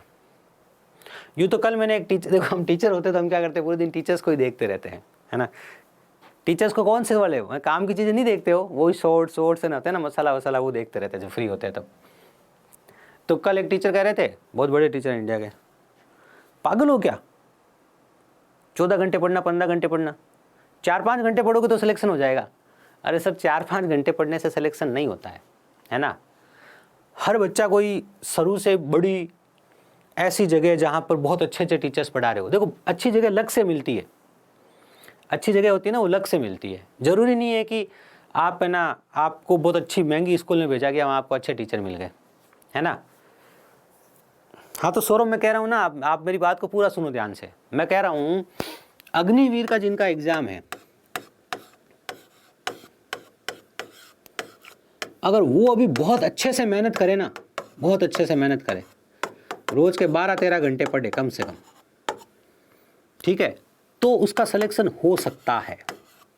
अगर उसने पहले कम भी पढ़ा है तो, और पहले पढ़ रखा है, अच्छी खासी तैयारी कर रखी है, और फिर 12-13 घंटे पढ़ेगा तो श्योर सिलेक्शन हो जाएगा। लेकिन अगर कोई बच्चा, मेरी बात को ध्यान से सुनना, लेकिन अगर कोई बच्चा यूपी पुलिस की तैयारी कर रहा है, दिल्ली पुलिस की तैयारी कर रहा है, एसएससी जीडी की तैयारी कर रहा है, रेलवे की तैयारी कर रहा है, वो कितना भी सीरियस होके अगर 1-1.5 महीने ही पढ़े तो सिलेक्शन नहीं होगा। या तो फिर वो अनाप शनाप इंटेलिजेंट है, ठीक है, नहीं तो फिर 1.5 महीने में नहीं होता सिलेक्शन। सिलेक्शन होने के लिए कम से कम 4 से 5 महीने की पढ़ाई चाहिए।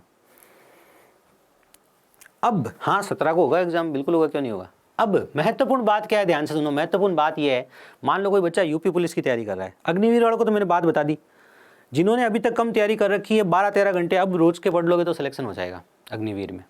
मेहनत और ईमानदारी से पढ़ना पड़ेगा। जो बच्चे यूपी पुलिस की तैयारी कर रहे हैं, जो दिल्ली पुलिस की तैयारी कर रहे हैं, उनको बहुत सारी मेहनत करनी पड़ेगी। अभी आपके पास 4-5 महीने का समय है, और कम से कम 4-5 महीने आपको रोज 8 घंटे पढ़ना पड़ेगा, तब जाके आपका सिलेक्शन होगा। इस मेहनत को करके आप पढ़ लो अच्छे से, आपका 100% सिलेक्शन हो जाएगा, ठीक है ना? लेकिन आप अगर पढ़ने की हैबिट नहीं बना पाते हो, एग्जाम के 2 महीने पहले आप बहुत सीरियस हो जाते हो पढ़ने के लिए, एग्जाम के 1.5 महीने पहले आप 15 घंटे पढ़ रहे हो, तो वो आपके पढ़ाई अग्निवीर या कॉलेज एग्जाम में काम आ सकती है, क्योंकि अग्निवीर में बेसिक आएगा। आप चाहते हो यूपी पुलिस का एग्जाम निकाल लो, आप चाहते हो कि दिल्ली पुलिस का एग्जाम निकाल लो, आप चाहते हो राजस्थान पुलिस का एग्जाम निकाल लो, एमपी पुलिस का एग्जाम निकाल लो, हरियाणा पुलिस का एग्जाम निकाल लो, बिहार पुलिस का एग्जाम निकाल लो, या रेलवे का एग्जाम निकाल लो केवल 1.5 घंटे पढ़ के, तो सही बात समझ गए? तो सही नहीं है। लेकिन हाँ, भरोसा रखो आप, मैं कह रहा हूँ ना, मैं संडे को, मैंने कहा संडे को एक वीडियो डाल दूंगा मैं पूरा, कि अगले 1 महीने कैसे पढ़ना है जिससे सिलेक्शन हो जाएगा, ठीक है? क्या पढ़ना है, कितना पढ़ना है, कैसे पढ़ना है, क्या क्या नोट्स हम अलग से रोज़ देंगे, उन सब के बारे में बताऊंगा, ठीक है? चलिए, तो अब बात समझ में आ गई ना। जिनके पुलिस एग्जाम है, रेलवे एग्जाम है, इन एग्जाम की तैयारी कर रहे हो ना, वो 5 अब देखो एमटीएस की एग्जाम तो होने वाली है अगले महीने ही। अब 1 महीने में एमटीएस की तैयारी नहीं हो सकती। और एमटीएस में इस बार एक पंगा कर दिया, मैथ्स और रीजनिंग है ना, सिर्फ क्वालिफाइंग है, सिलेक्शन इंग्लिश और जीके के दम पे होगा।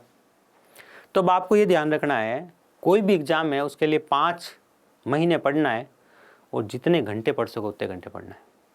हमारे पास जितने बैच होते हैं उतने बैच पढ़ाते हैं, पता है आपको। हमारे पास 10 बैच होते तो हम 10 बैच पढ़ाते हैं, 12 बैच होते तो 12 पढ़ाते हैं। ऐसे नहीं बोलते कि नहीं भी हम तो 4 बैच पढ़ा दिए अब नहीं पढ़ाएंगे। तो बस आपके वो जो हमारा बिजनेस है पढ़ाना, तो आपका बिजनेस है पढ़ना। आप पढ़ो, जितने समय मिल सकता है उतना पढ़ो, बुरी आदतों को छोड़ो, समय पे उठना शुरू करो। कोई भी आपसे कहे ना कि है ना रात को पढ़ा करो, सुबह मस्ती से सोया करो, वो सब बातें गलत है। देखो जो नियम है उसी नियम से चल के सफल होगे। हाँ, आपकी आदत है बदलने में समय लगेगा। पहले मैं भी है ना 8 बजे उठता था, आजकल मैं 5:30 बजे उठता हूँ। ठीक है, मैं जल्दी सोता हूँ। तो आप भी अपनी आदत को बदलो, धीरे धीरे अगर अपनी आदतों को बदलोगे ना तो आपका अच्छा प्रभाव आएगा आप पे। ठीक है, चलिए। दिए गए भिन्न प्रतिशत को निम्नतम पद के अनुपात के रूप में व्यक्त करें। ठीक है सर। देखो मैंने जो प्रतिशत पढ़ाया एक बात कही थी, लेकिन जो प्रतिशत पढ़ाया नहीं थे वो भी समझ लो। सिंपल सी बात है और सिंपल सा रूल है जिसको याद रखना है। जहाँ भी प्रतिशत का चिन्ह दिखेगा आपको, तो आपके दिमाग में आ जाना चाहिए प्रतिशत हटेगा बट्टा 100 लगेगा। क्या बोला, 3 बार बोल लो, प्रतिशत हटेगा बट्टा 100 लगेगा। क्या कहा मैंने, प्रतिशत हटेगा बट्टा 100 लगेगा। क्या कहा मैंने, प्रतिशत हटेगा बट्टा 100 लगेगा। कैसे, ध्यान से सुनना। यहाँ लिखा है 75/17% लिखा है, बिल्कुल सर। पहली बात तो प्रतिशत हटेगा बट्टा 100 लगेगा। ठीक है सर, ये लीजिए। हमें इसके बट्टा में 100 लिखना है। जब कोई राशि ऐसे लिखी हुई हो अंश और हर में, और हमें उसके बट्टा में 100 लिखना है, तो बट्टा में 100 लिखना है तो ये 100 कहाँ आ जाएगा, बट्टा में आ जाएगा। यहाँ देखो प्रतिशत हटा, बट्टा में 100 लगेगा, तो बट्टा में जो राशि लिखी है उसके साथ हमने 100 लगा दिया। पेपर सबका अलग अलग होगा भाई अग्निवीर में, है ना, अलग अलग होगा, अलग अलग डेट पे होगा। अब इसे काटेंगे तो मैंने देखो बहुत पहले आपको 25 का पाड़ा सिखा दिया था। 25 × 75, 25 × 100। इसको नहीं पता, अब याद कर लो। 25 × 75, बिल्कुल सर। और ये क्या हो गया आपका, 25 × 100 हो गया, बिल्कुल ठीक है। अब यहाँ पर एक आपको क्या ज्ञात करना है, अनुपात ज्ञात करना है। बिल्कुल सर, आपको तो अनुपात ही ज्ञात करना है। अनुपात माने बट्टा। तो यहाँ देखो, यहाँ तो 3 आया, यहाँ 17 × 4 = 68 आया। जो अनुपात होता है, अनुपात का मतलब ही बट्टा होता है। 3/68 का मतलब है 3:68। क्या है, 3:68। तो 3:68 हमारा आंसर है। 68/3 लिख दे तो गलत हो जाएगा। कुछ नहीं कहा, प्रतिशत हटा, प्रतिशत की जगह बट्टा में 100 लिख दिया, तो प्रतिशत की जगह बट्टा में 100 लिख दिया। 25 × 75, 25 × 100 कट गया, 17 × 68 आ गया, तो 3/68, 3/68 को आप लिखोगे 3:68। क्या लिखोगे, 3:68। तो आपका सी उत्तर बिल्कुल सही है। अगले सवाल पे आ जाते हैं। एक स्कूल में कुल छात्रों के रूप में केवल लड़के और लड़कियां हैं। स्कूल में लड़कों और लड़कियों की संख्या का अनुपात 5:8 है। तो स्कूल में छात्रों की कुल संख्या कितनी हो सकती है, कितनी भी हो सकती है। ठीक है, कितनी भी हो सकती है, इसका कोई एक उत्तर नहीं हो सकता। जैसे देखो 5 है, लड़कियां, लड़के, पहले लड़के हैं तो बॉयज, लड़कों बॉयज, गर्ल्स, इनका अनुपात क्या है, अरे वाह लड़कियां ज़्यादा है इस स्कूल में, 5:8, 5:8। इनका योग कितना है, इनका योग है 13।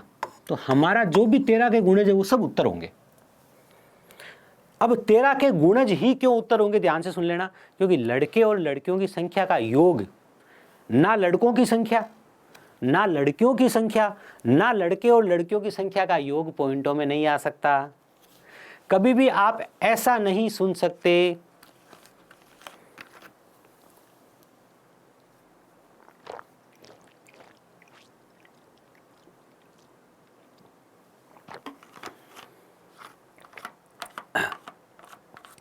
हेमंत, आप अपनी बात को है ना हेल्पलाइन नंबर पे लिख के भेजना, वो आपको सॉल्यूशन बताएंगे इसका, है ना, कंफर्म बताएंगे, आप निश्चिंत रहना।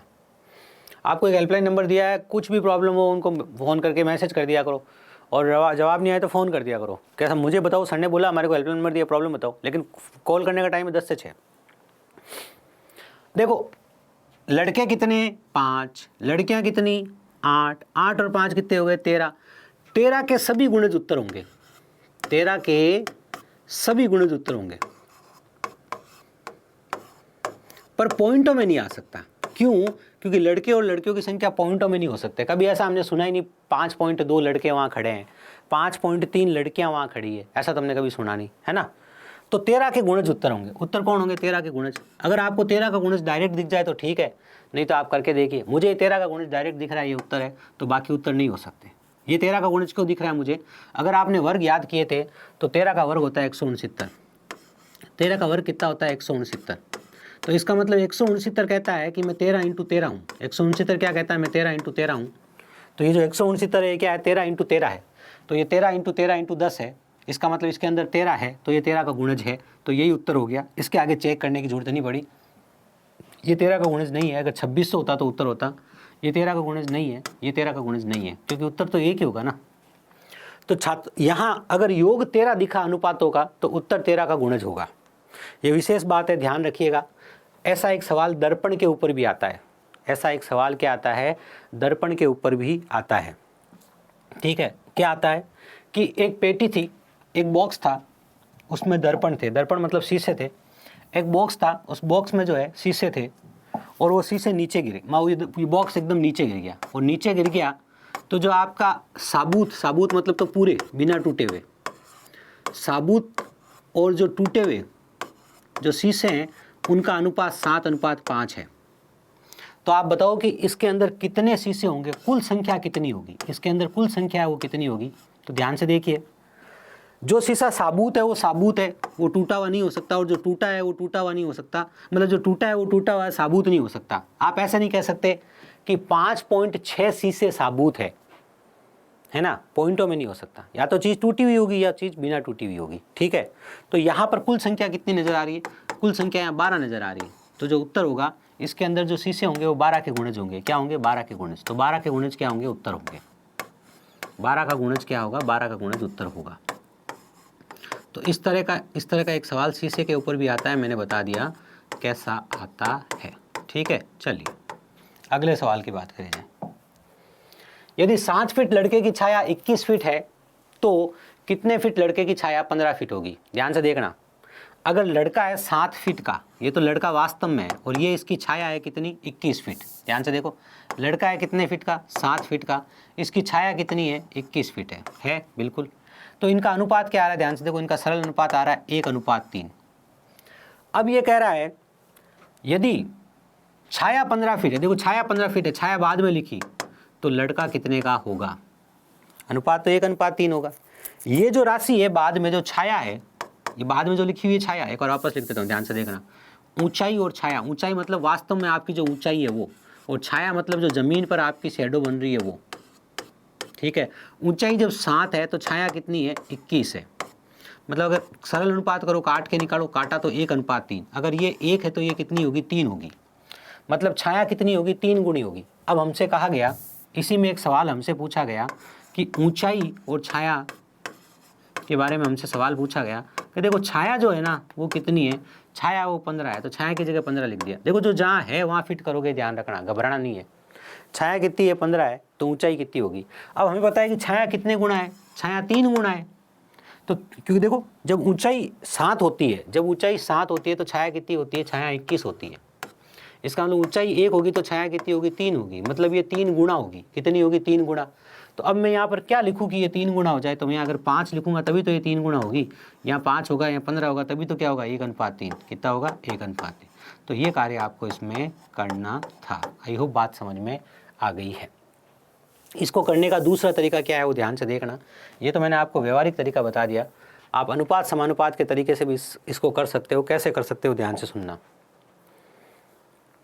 छाया और ऊंचाई, या ऊंचाई और छाया को निश्चित क्रम में लिखना है। ध्यान से देखो, छाया कितनी? 7। ठीक है सर, सॉरी, ऊंचाई कितनी? ऊंचाई कितनी? 7। छाया कितनी? 21। फिर हमने लिख दिया समानुपात। ये पहले ऊंचाई लिखी तो अब ऊंचाई लिखो। ऊंचाई कितनी? कि सर ऊंचाई तो ज्ञात करनी है, तो ऊंचाई की जगह h लिख दो। छाया कितनी? छाया 15, तो छाया की जगह क्या लिख दिया? छाया की जगह 15 लिख दिया। ठीक है, देखो ये क्या है? इसे बोलते हैं समानुपात। क्या बोलते हैं इसे हम? समानुपात। ठीक है, जब भी ऐसी स्थिति हो, कैसे ये बनी स्थिति समझे आप? ऊंचाई 7, छाया 21, समानुपात। ऊंचाई कितनी? पता नहीं, छाया कितनी? 15। यहाँ ऊंचाई लिखी फिर छाया लिखी, यहाँ ऊंचाई लिखी फिर छाया लिखी, इसे हमने कह दिया समानुपात। समझे? समानुपात होता है तो ये और ये गुणा और ये गुणा होता है। अंदर वाले का अंदर वाले से गुणा, बाहर वाले का बाहर वाले से गुणा करके बराबर लिखोगे। तो 21 का h से गुणा करके किसके बराबर लिखोगे? 7 के 15, 7 × 15 के गुणा के बराबर लिखोगे। तो h का मान कितना आएगा? ध्यान से देखो, h का मान आएगा 7 एकम 7, 7 तिया 15, 3 नीचे गया तो कितना आ गया? 5। और चाहो तो 21 को सीधा नीचे ले जाके काट लो, तो h का मान कितना आ गया? h का मान 5 आ गया। ये काम कर सकते हैं हम, जिसे कहते हैं हम समानुपात, जिसे हम क्या कहते हैं? समानुपात। अब ये सवाल अगर इसका उल्टा होता ना, कि हमारे को ऊंचाई देके छाया पूछी होती, तो हम ऊंचाई यहाँ लिख देते, छाया की जगह ए लिख देते, h लिख देते। बात समझ में आ गई? बस ये ध्यान रखना है कि जब समानुपात में लिखो तो क्रम ध्यान रखना। ये ऊंचाई थी, ये छाया थी, तो ये भी ऊंचाई है, ये भी छाया है, उसी क्रम में लिखा, बीच में समानुपात लिखा। अंदर वाले का अंदर वाले से गुणा करके लिखोगे, बाहर वाले का बाहर वाले से गुणा करके लिखोगे, बीच में बराबर का निशान लगाओगे। यही समानुपात का नियम होता है। ऐसा सवाल आगे आएगा। फिलहाल ये बात समझ में आ गई होगी। 15 सेंटीमीटर भुजा वाले वर्ग के विकर्ण तथा उसकी भुजा का अनुपात क्या है? ये सवाल आपको अभी तो डायरेक्ट याद रखना है, आप मेंसुरेशन में सीखोगे। ये सवाल आप मेंसुरेशन में सीखोगे, अभी आपको डायरेक्ट याद रखना है। क्या याद रखना है? ध्यान से सुन लो। वर्ग किसको कहते हैं? जिसकी चारों भुजाएं बराबर होती है। आगे बताऊंगा मेंसुरेशन में आपको। जिसकी चारों भुजाएं बराबर होती है, जिसके शीर्ष पर समकोण मतलब 90 डिग्री का कोण होता है, उसे हम वर्ग कहते हैं। ठीक है? आमने सामने की भुजाएं बराबर होती है, समांतर होती है, शीर्ष पर समकोण होता है, इसे विकर्ण कहते हैं। जो एक शीर्ष छोड़ के मिले, मतलब यहाँ से इससे नहीं मिले और अगले से मिल जाए, इसको विकर्ण कहते हैं। वर्ग की भुजा अगर एक हो, क्या कहा? अगर वर्ग की भुजा एक होती है तो इसका विकर्ण √2 होता है। क्या कहा? वर्ग की भुजा अगर एक होगी तो विकर्ण क्या होगा? √2 होगा। इसे हम अभी याद रख रहे हैं, बाद में वर्ग पढ़ेंगे तो वापस समझेंगे। इसे हम ऐसे भी याद कर सकते हैं कि विकर्ण भुजा का √2 गुना होता है। विकर्ण भुजा का √2 गुना होता है। विकर्ण भुजा का √2 गुना होता है। विकर्ण भुजा का √2 गुना होता है। इसे हम ऐसे याद रखने वाले हैं। आई होप बात समझ में आ गई। तो इसने कहा वर्ग के विकर्ण और भुजा का अनुपात बताओ। हमेशा एक बात ध्यान रखना, जो सवाल पहले कहे उसको पहले लिखना। पहले सवाल ने विकर्ण कहा इसलिए विकर्ण लिखा, बाद में सवाल ने भुजा कहा इसलिए भुजा लिखा। विकर्ण √2 होगा और भुजा 1 होगी। ये विकर्ण और भुजा का अनुपात है। फिलहाल आपने याद किया है, पूरी कहानी मैंने याद कराई है। यहाँ पे इस चीज़ को याद कर लोगे, मेंसुरेशन में वापस काम आएगी। दिव्यांश जी गुड आफ्टरनून। चलिए अगले प्रश्न की बात करी जाए। किसी स्कूल में लड़कियों और लड़कों की, देखो मैं हमेशा ध्यान रखता हूँ पहले क्या लिखा हुआ है, लड़कियों और लड़कों की संख्या का अनुपात 8:7 है। यदि लड़कियों और लड़कों की संख्या में 10% और 20% की वृद्धि हो जाए तो नया अनुपात बताओ। बहुत अच्छा सवाल है, बेसिक लेवल के एग्जाम में पूछा जाने वाला मोस्ट इंपॉर्टेंट क्वेश्चन है ये। किसी न किसी शिफ्ट में 100% देखने के लिए मिलेगा ये सवाल। मैं कह रहा हूँ 100% किसी न किसी शिफ्ट में ये सवाल देखने के लिए मिलेगा आपको। ठीक है? बिल्कुल। क्या सर अनुपात कितना है? देखो गर्ल्स लड़कियाँ, बॉयज लड़के, अनुपात कितना है? 8:7। ठीक है सर। अब लड़कियों को कितना बढ़ाना है?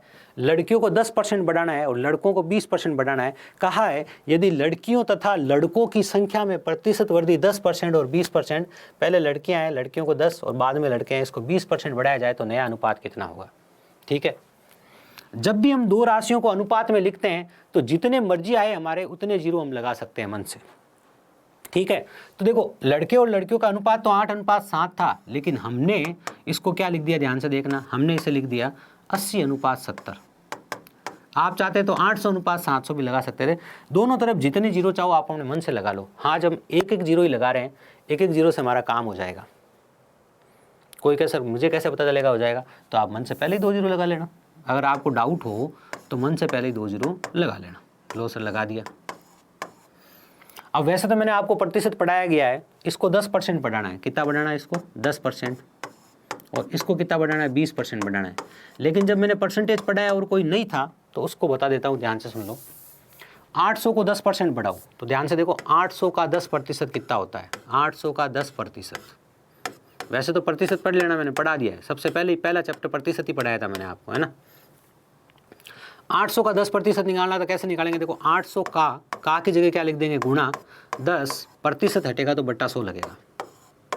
देखो 800 का 10% कैसे निकाला, इसके साथ में लिखा हुआ है, कंफ्यूज मत हो जाना, ऐसे लिखा हुआ है ये 800 का 10% है ना, बिल्कुल 800 की जगह 800 लिखा, का की जगह लिखा गुणा, गणित में का की जगह गुणा होता है, प्रतिशत हटेगा बट्टा में 100 आएगा, प्रतिशत में हटा बट्टा में 100 आया, 2 जीरो से 2 जीरो कट गया, कितना आ गया 80, ये कितना आ गया 80 है ना। 800 का 10% 80 होता है, पहली बात।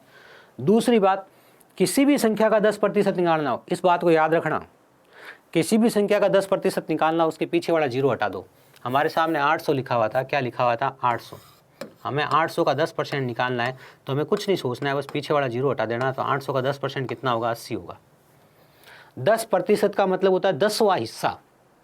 अगर कोई रोटी है उसके 10 बराबर हिस्से किए जाए तो वो एक हिस्सा 10% के बराबर होता है, 10वें भाग के बराबर होता है। इसका 10% कितना होगा 80, मतलब इसमें 80 की वृद्धि करेंगे, इसमें कितने की वृद्धि करेंगे 80 की, ठीक है सर। इसमें 20% की वृद्धि करनी है, तो पहले आप 10 की 2 वृद्धि कर लो, 20% की वृद्धि हो जाएगी। यूं नहीं 10 बढ़ा के फिर बड़ी भी पे 10 बढ़ाओ, ऐसा नहीं करना है।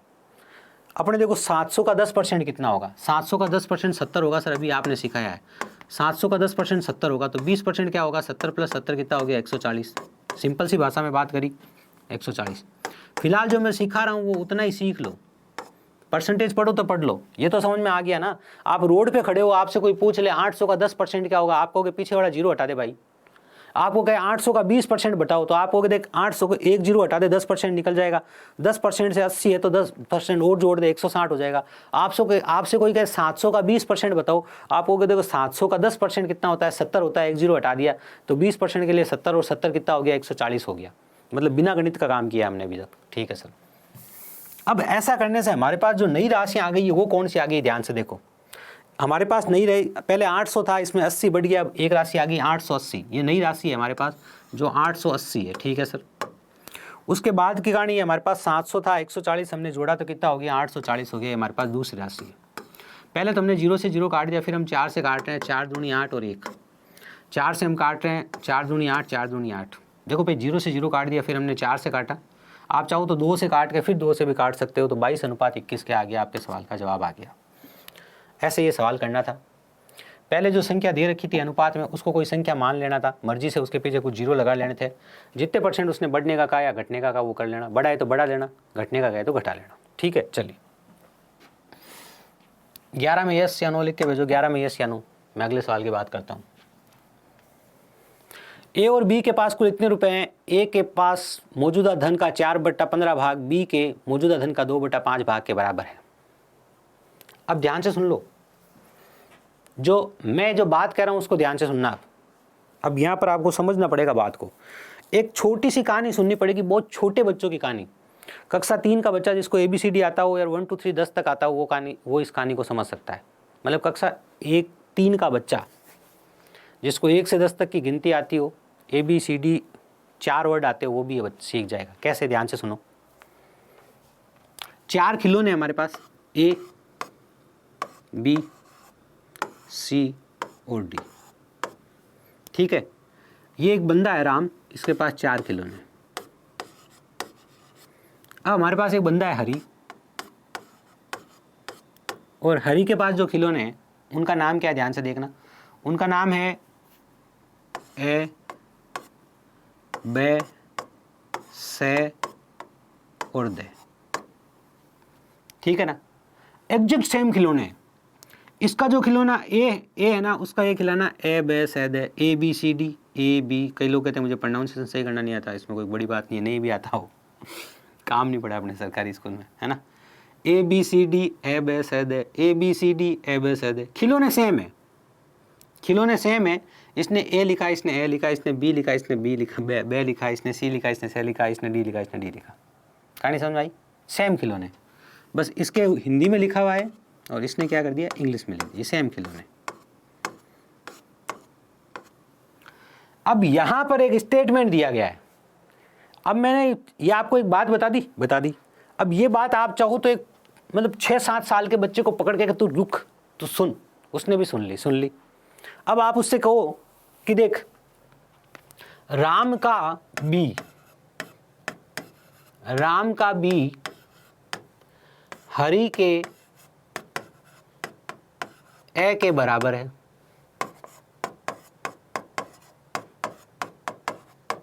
फिर आप उसे कहो राम का बी हरी के ब के बराबर है।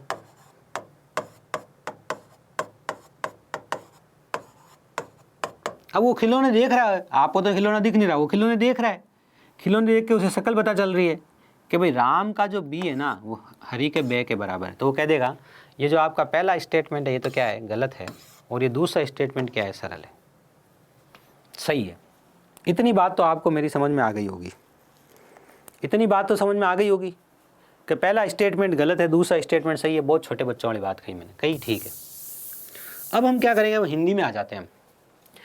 ए के पास मौजूदा धनराशि, ध्यान से सुनना क्या कह रहा हूं, ए के पास मौजूदा धनराशि का 4/15 भाग बी के पास मौजूदा धनराशि के 2/5 भाग के बराबर है। इस पूरी लाइन को ध्यान से पढ़ लो 5 बार। ए के पास मौजूदा धनराशि का 4/15 भाग बी के पास मौजूदा धनराशि के 2/5 भाग के बराबर है। अब मैं इसको गणित के रूप में लिख रहा हूं, ध्यान से देखना। ए का कितना भाग, ए का 4/15 भाग, तो देखो ए का 4/15 भाग, ये लिख दिया मैंने, ए का 4/15 भाग, ठीक है सर। ये बराबर है किसके, बी के 2/5 भाग के, तो मैंने लिख दिया बी का 2/5 भाग। ये भाषा आपको लिखनी आनी चाहिए थी पहले, आगे तो हम अनुपात में बांट लेंगे, सिर्फ ये पहली लाइन लिखनी आनी चाहिए थी। वापस इसको समझा रहा हूँ, ध्यान से सुनना। देखो ध्यान से क्या कह रहा हूँ, ए के पास मौजूदा धनराशि का 4/15 भाग, ये ए है, ए के पास जो मौजूदा धनराशि है उसका 4/15 भाग, ये लो 4/15 भाग किसके बराबर है, बी के पास जो मौजूदा धनराशि है उसके 2/5 भाग के बराबर है। ये लिख दिया मैंने। बस ये भाषा हर बच्चे को समझ में आ जानी चाहिए प्रश्न को पढ़ के, ए का 4/15 किसके बराबर है, बी के 2/5 के बराबर है। पहली बात तो ये हो गई, ठीक है सर। अब दूसरी विशेष बात क्या है, ध्यान से सुनना। दूसरी विशेष बात है, जब भी हमारे पास ऐसी कोई राशि लिखी हुई हो और हमें ए और बी का अनुपात निकालना होता तो हम क्या करते हैं, पहला पद। अब ये कहानी है क्या, इस कहानी को पीछे समझा रहा हूँ, फिर वापस आगे लाऊंगा, ध्यान से सुनना। जब भी हमारे पास कोई ऐसा लिखा हो ना कि 2a = 3b,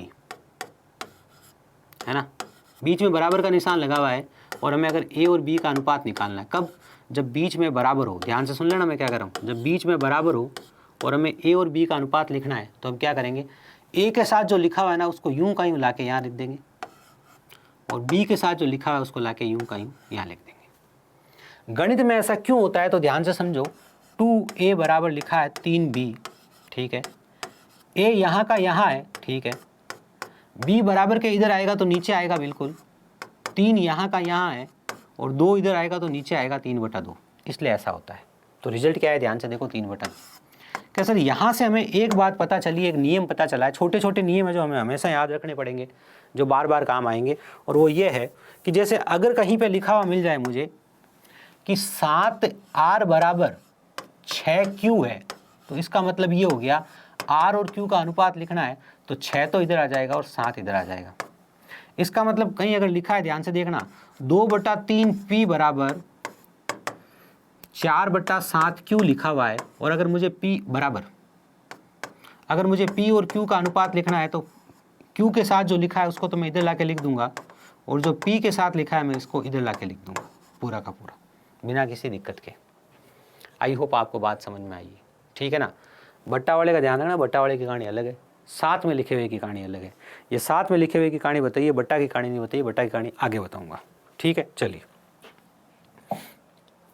अब देखो ध्यान से, ए के साथ क्या लिखा है, 4/15, तो 4/15 को यहाँ लिख दूंगा। एक तरीका नहीं है, बहुत तरीके जो आपको लगाने वो लगा लेना, मैं 2-3 तरीके बता दूंगा आपको अभी। बी के साथ क्या लिखा है, 2/5, तो 2/5 को आप इधर लाके लिख लेना, जैसा कि आपको मैंने बताया, ठीक है। अब हमारे पास जो ए और बी का अनुपात है वो क्या है, ध्यान से देखो, ए और बी का अनुपात है हमारे पास 2/5 अनुपात 4/15। जब भी ऐसा अनुपात होता है हम तिरछा गुणा कर लेते हैं। क्या कर लेते हैं, तिरछा गुणा। 2 इधर आके इससे गुणा हो जाएगा, 5 इधर जाके इससे गुणा हो जाएगा, 15 दूना 30 और 20, ये कितना हो गया आपका 30 और 20। और 30 और 20 का जब आप सरल अनुपात लिखोगे तो आप लिखोगे 3:2। तो ए और बी का जो अनुपात आया वो कितना आया, 3:2 आया है। इसलिए हमने ये सारा ज्ञान लगाया, इसलिए सारी कहानी सीखी, और एक नया नियम सीखा हमने कि ए और बी के कोई भाग बराबर में लिखे हुए हैं और ए और बी का अनुपात लिखना है तो यहाँ वाला इधर आएगा और यहाँ वाला इधर आएगा।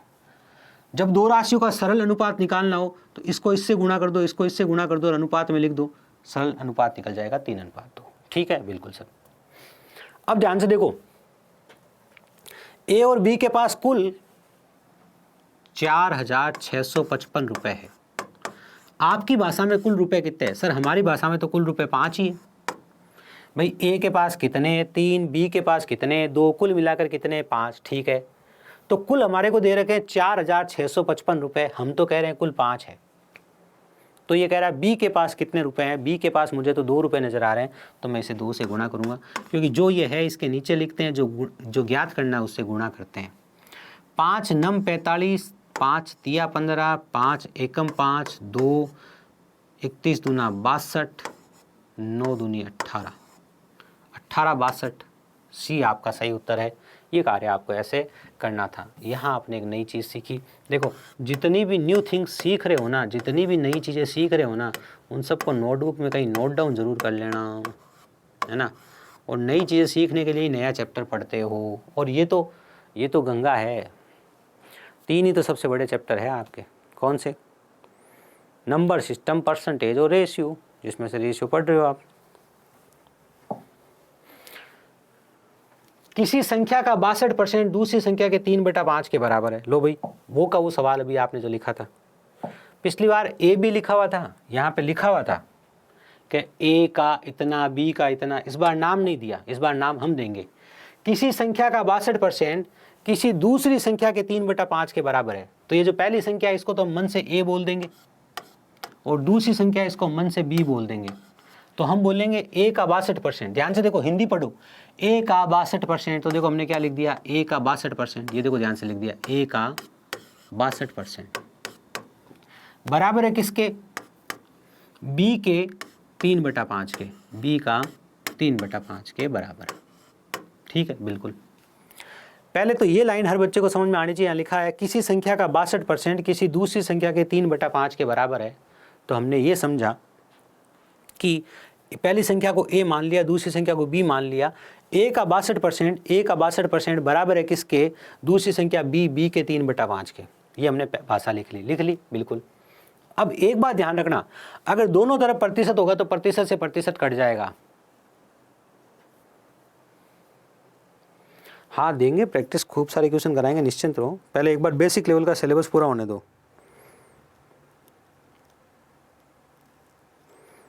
बहुत सारे क्वेश्चंस देंगे आपको, बहुत सारे चीज़ें मिलेगी आपको सॉल्व करने के लिए, आप निश्चिंत रहो। पहले एक बार बेसिक लेवल पूरा हो जाए, है ना। ज़्यादा समय नहीं है बेसिक लेवल में, 15 दिन मुश्किल से। फिर प्रैक्टिस तो करनी है, फिर मीडियम लेवल की क्वेश्चन करेंगे, उससे पहले प्रैक्टिस कर लेंगे, है ना। बहुत सारे सवाल दूंगा प्रैक्टिस में, इस बार प्रैक्टिस खूब कराएंगे। क्योंकि जो यूपी पुलिस की तैयारी कर रहा है, जो दिल्ली पुलिस की तैयारी कर रहा है, अपने पास 5 महीने हैं, खूब पढ़ेंगे। 3 बार सिलेबस पूरा करेंगे मैथ्स का, मज़े से, आनंद से, है ना। निश्चिंत रहना। और कोई नया बच्चा आया है ऐप पे, तो नए बच्चे के लिए बता दूं, पुराना बच्चा जिसके पास वैलिडिटी खूब है उसको तो दिक्कत नहीं है। कोई नया बच्चा आया उसके लिए एक बात बता दूं मैं, जो भी न्यू स्टूडेंट है, अभी एक नया बेस दिख रहा होगा आपको, 0 to हीरो, ठीक है ना। इस 0 to हीरो बेच की क्या विशेषता है? इसमें ऑल सब्जेक्ट्स होंगे, इसका बेच आप ले सकते हो। अगर कोई नया बेच ले रहा हो, जिसके पास पुराना बेच पहले से है, कोई घबराने की ज़रूरत नहीं है। वैलिडिटी है तो कोई घबराने की ज़रूरत नहीं है। किसी का वैलिडिटी 1, 2, 3 महीने कम पड़ जाए तो कोई घबराने की ज़रूरत नहीं है। सीधा फ़ोन करना, बात को ध्यान से सुनना। क्या मान लो आपका कोर्स 1 महीने बाद पूरा, आज पूरा होने वाला है और एग्ज़ाम 1 महीने बाद है या 2 महीने तक बाद है, सीधा फ़ोन करना और कहना हमारी वैलिडिटी 2 महीने बढ़ा दो। हम अब 2 महीने के पैसे नहीं देंगे, हमने 6 महीने के दे दिए। बढ़ाएंगे, बाकायदा बढ़ाएंगे। मैंने कहा ना, आप तो हम हैं, क्यों नहीं बढ़ाएंगे। मैनेजमेंट को कह रखा है किसी बच्चे को नाराज़ नहीं रखना आपने, है ना। हाँ, जायज़ डिमांड होनी चाहिए, प्रेम से होनी चाहिए, दादागिरी से नहीं होनी चाहिए। आप प्रेम से बोलो, भाई हम आपके ईटू अकेडमी के, हम सर बोलते हैं आप हमारे परिवार का हिस्सा हो, हम आपके परिवार का हिस्सा है। हमारे 1 महीने बाद, 2 महीने बाद एग्जाम, हमारी 2 महीने वैलिडिटी बढ़ा दो, क्या फ़र्क पड़ जाएगा, बढ़ा देंगे, क्या फ़र्क पड़ेगा, समझे, ऐसे। लेकिन कोई नया बच्चा है, पहली बार ही आया है, पहली बार ही कोई कोर्स लिया है, उस बच्चे के लिए एक बात बता दूँ, आप 0 to हीरो बेस ले सकते हो, जिसमें ऑल सब्जेक्ट्स दिए हुए हैं। क्या? All subjects. इसका फ़ायदा क्या है, ध्यान से सुन लेना।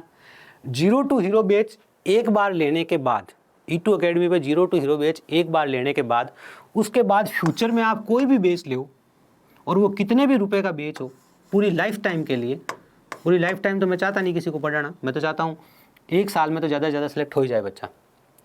उसके बाद आप कोई भी बेच ले, उस बेच पे आपको 90% डिस्काउंट मिलेगा ही मिलेगा, है ना। उसका फ़ायदा क्या है, जैसे पता है किसी ने 0 टू हीरो बेच ले लिया, इसमें बहुत सारे सब्जेक्ट है पढ़ने के लिए, मैथ्स आएगी, रीजनिंग आएगी।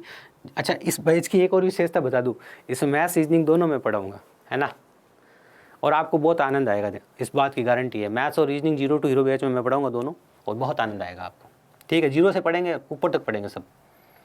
तो मैं कह रहा हूँ इसमें ना मैथ्स है, रीजनिंग है, जीके है, जीएस है, इंग्लिश है, मतलब कंप्यूटर है, हिंदी है, सब सब्जेक्ट है। पर मान लो कोई बच्चे ने ये बेस ले लिया, अब उसे दिल्ली पुलिस की तैयारी करनी है, तो उसे दिल्ली पुलिस के प्रीवियस ईयर क्वेश्चन तो करने पड़ेंगे, इसलिए उसे दिल्ली पुलिस का बेच भी लेना पड़ेगा। दिल्ली पुलिस के उसे मॉक टेस्ट लगाने पड़ेंगे, तो दिल्ली पुलिस का भी बेस लेना पड़ेगा। लेकिन जब जिस बच्चे ने ये कोई बेस ले रखा है ना, उसको हर बेच में 90% डिस्काउंट मिल जाएगा। अब आपको पता है हमारे बेचेज में तो फीस क्या होती है, 300 रुपये, 400 रुपये, 500 रुपये, इससे तो हम फीस रखते नहीं। मान लो 500 रुपये का भी बेच है जिसकी 6 महीने 12 महीने कोई वैलिडिटी है, आपको 90% डिस्काउंट मिले, कितने मिलेगा, 50 रुपये मिल जाएगा, बस कहानी खत्म।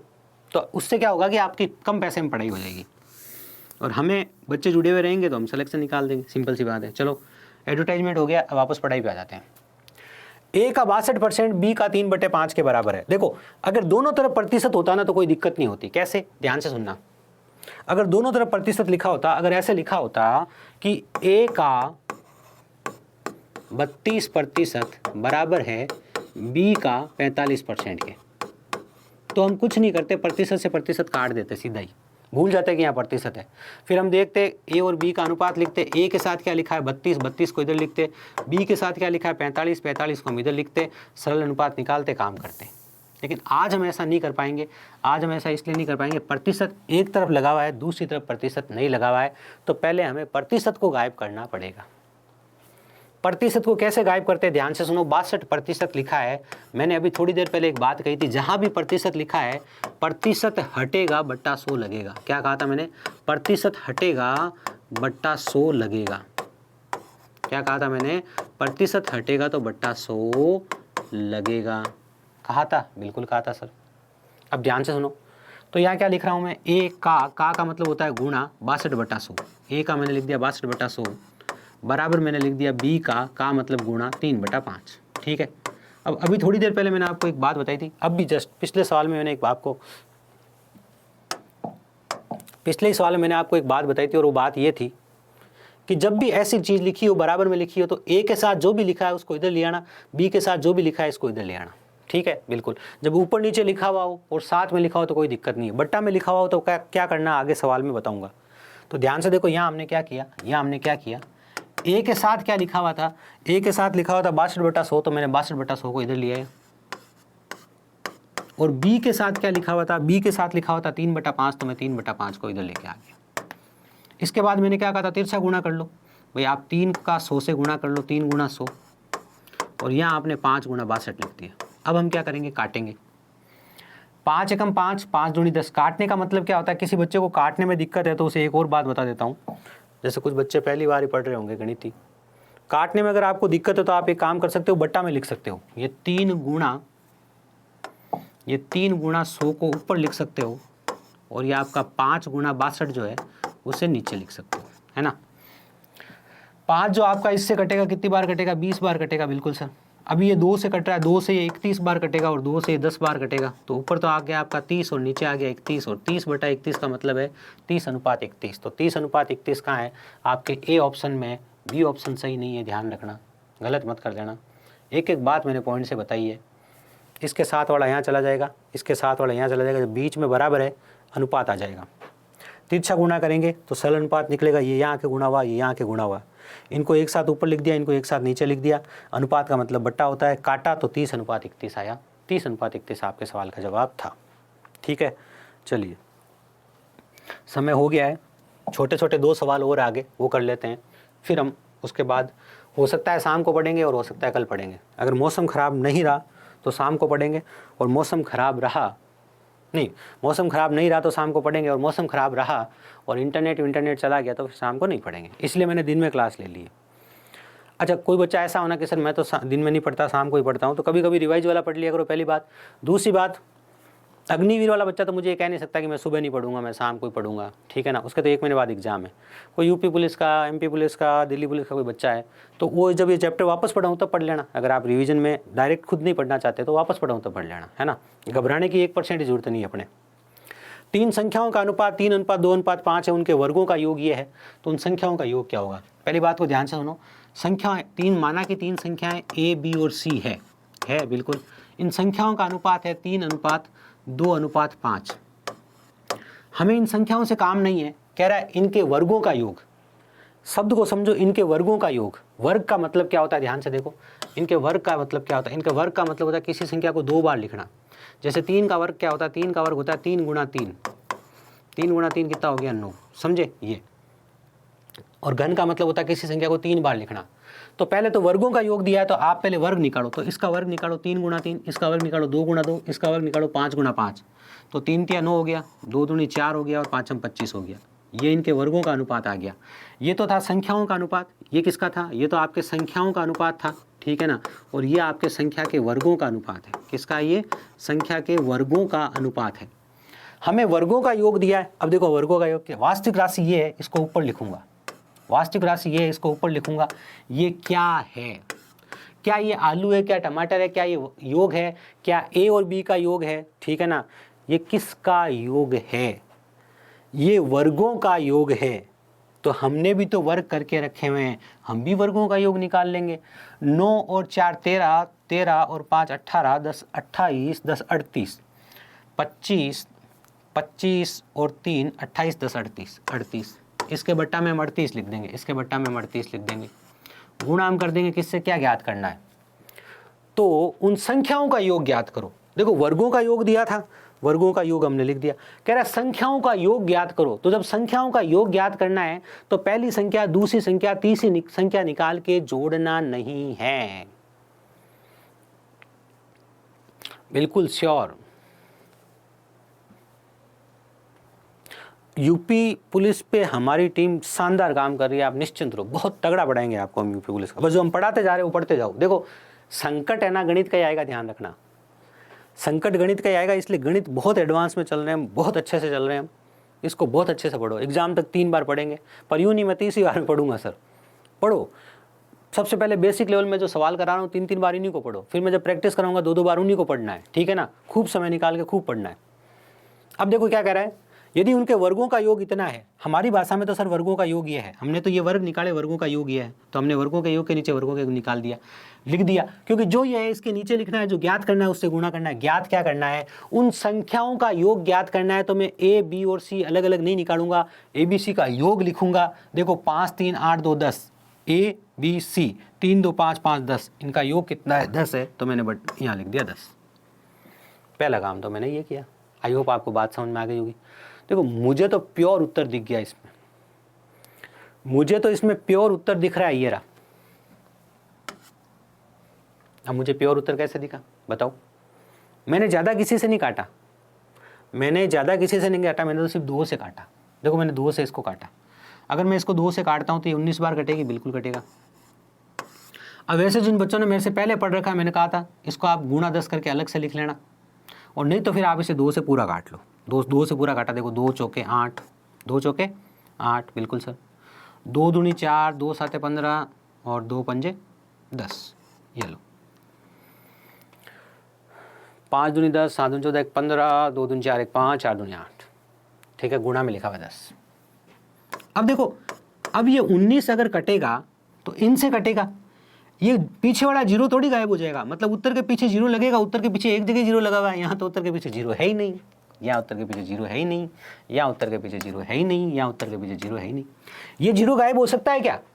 एक 0 गायब हो सकता था, हमने काट दिया, हमने काटा। अब यहाँ 19 लिख दिया। 19 एक अभाज्य संख्या है जो किसी से नहीं कटती। मतलब 19 से ये डायरेक्ट कटेगा। 19 इसको तो काट नहीं सकता, इसको नहीं काट सकता, मतलब पीछे 0 तो लगेगा। पीछे 0 एक जगह ही लगा हुआ है। ये तो मैंने करी होशियारी की बात। अगर आप प्योर बेसिक से चलना चाहते हो तो कोई दिक्कत की बात नहीं है। 19 का पाठ आना चाहिए, 20 तक पाठ याद करने के लिए बोला गया है। 19 दूना कितना हो गया सर? 38 हो गया। क्या गड़बड़ हो गया? उन संख्याओं के वर्गों का योग यह है, तो उन संख्याओं का योग बताओ 5 3 8 2 10, चेक कर लो भाई क्या दिक्कत हो रही है। 19 दूना 38, 19 दूना 38, 38 और 4 और 7, 19 दूना 38, 38 9 19 5 95, 19 5 95। ठीक है, कहानी बताऊँ क्या है, चक्कर क्या है, मैं पूरा चक्कर बता देता हूँ तुम्हारे को क्या है।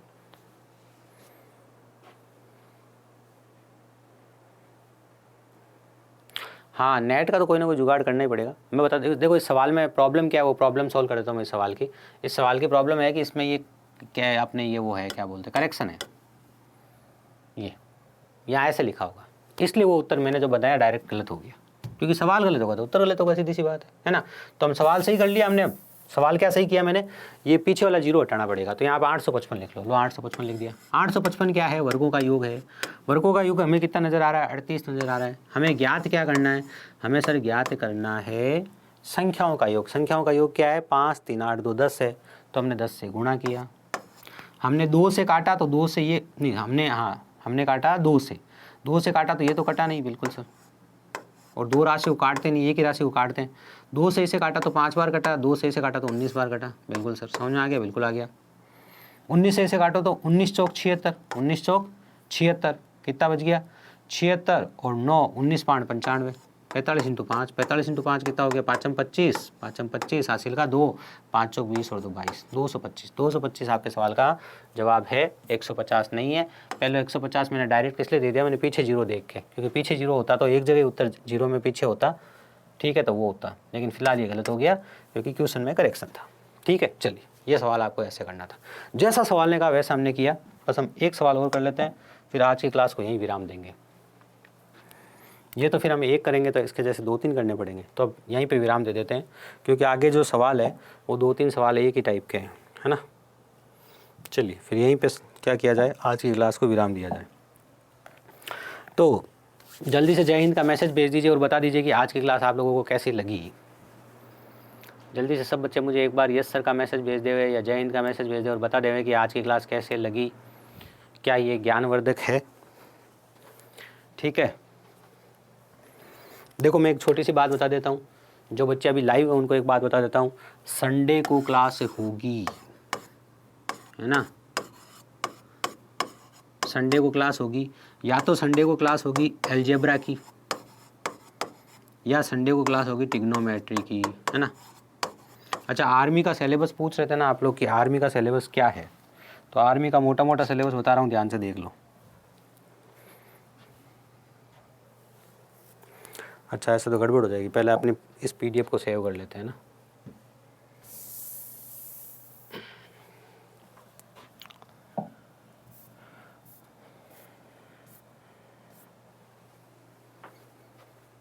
एक मिनट, है ना।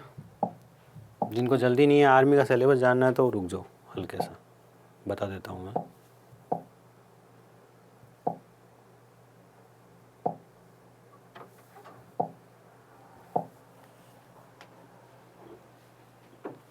रुक जा भाई, अभी एक बार सिलेबस बता देते हैं आर्मी का। हाँ, मैं आर्मी का सिलेबस बता देता हूँ। वैसे तो मैं आज एप्लीकेशन पे भी डलवा दूंगा आर्मी का मोटा मोटा सिलेबस। संडे को पूरी स्ट्रेटजी बनाऊंगा आर्मी वालों के लिए, वो भी बताऊंगा कि अब आपको कैसे पढ़ना है। अभी तक हम जो पढ़ा है उसी पैटर्न में पढ़ना है, लेकिन फिर भी आपको बताएंगे कि आपको वास्तव में अभी क्या, मतलब अब 1 महीने में क्या पढ़ना चाहिए।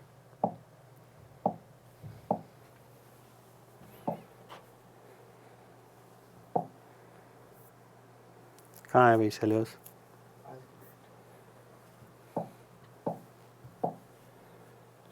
देखो ध्यान से, ये तो बहुत सिंपल सी बात है। सबसे ज़्यादा सवाल आएंगे आपके स्टैटिक जीके के। किसके? स्टैटिक जीके के, जिसे आप कहते हो सामान्य ज्ञान। क्या कहते हो? सामान्य ज्ञान।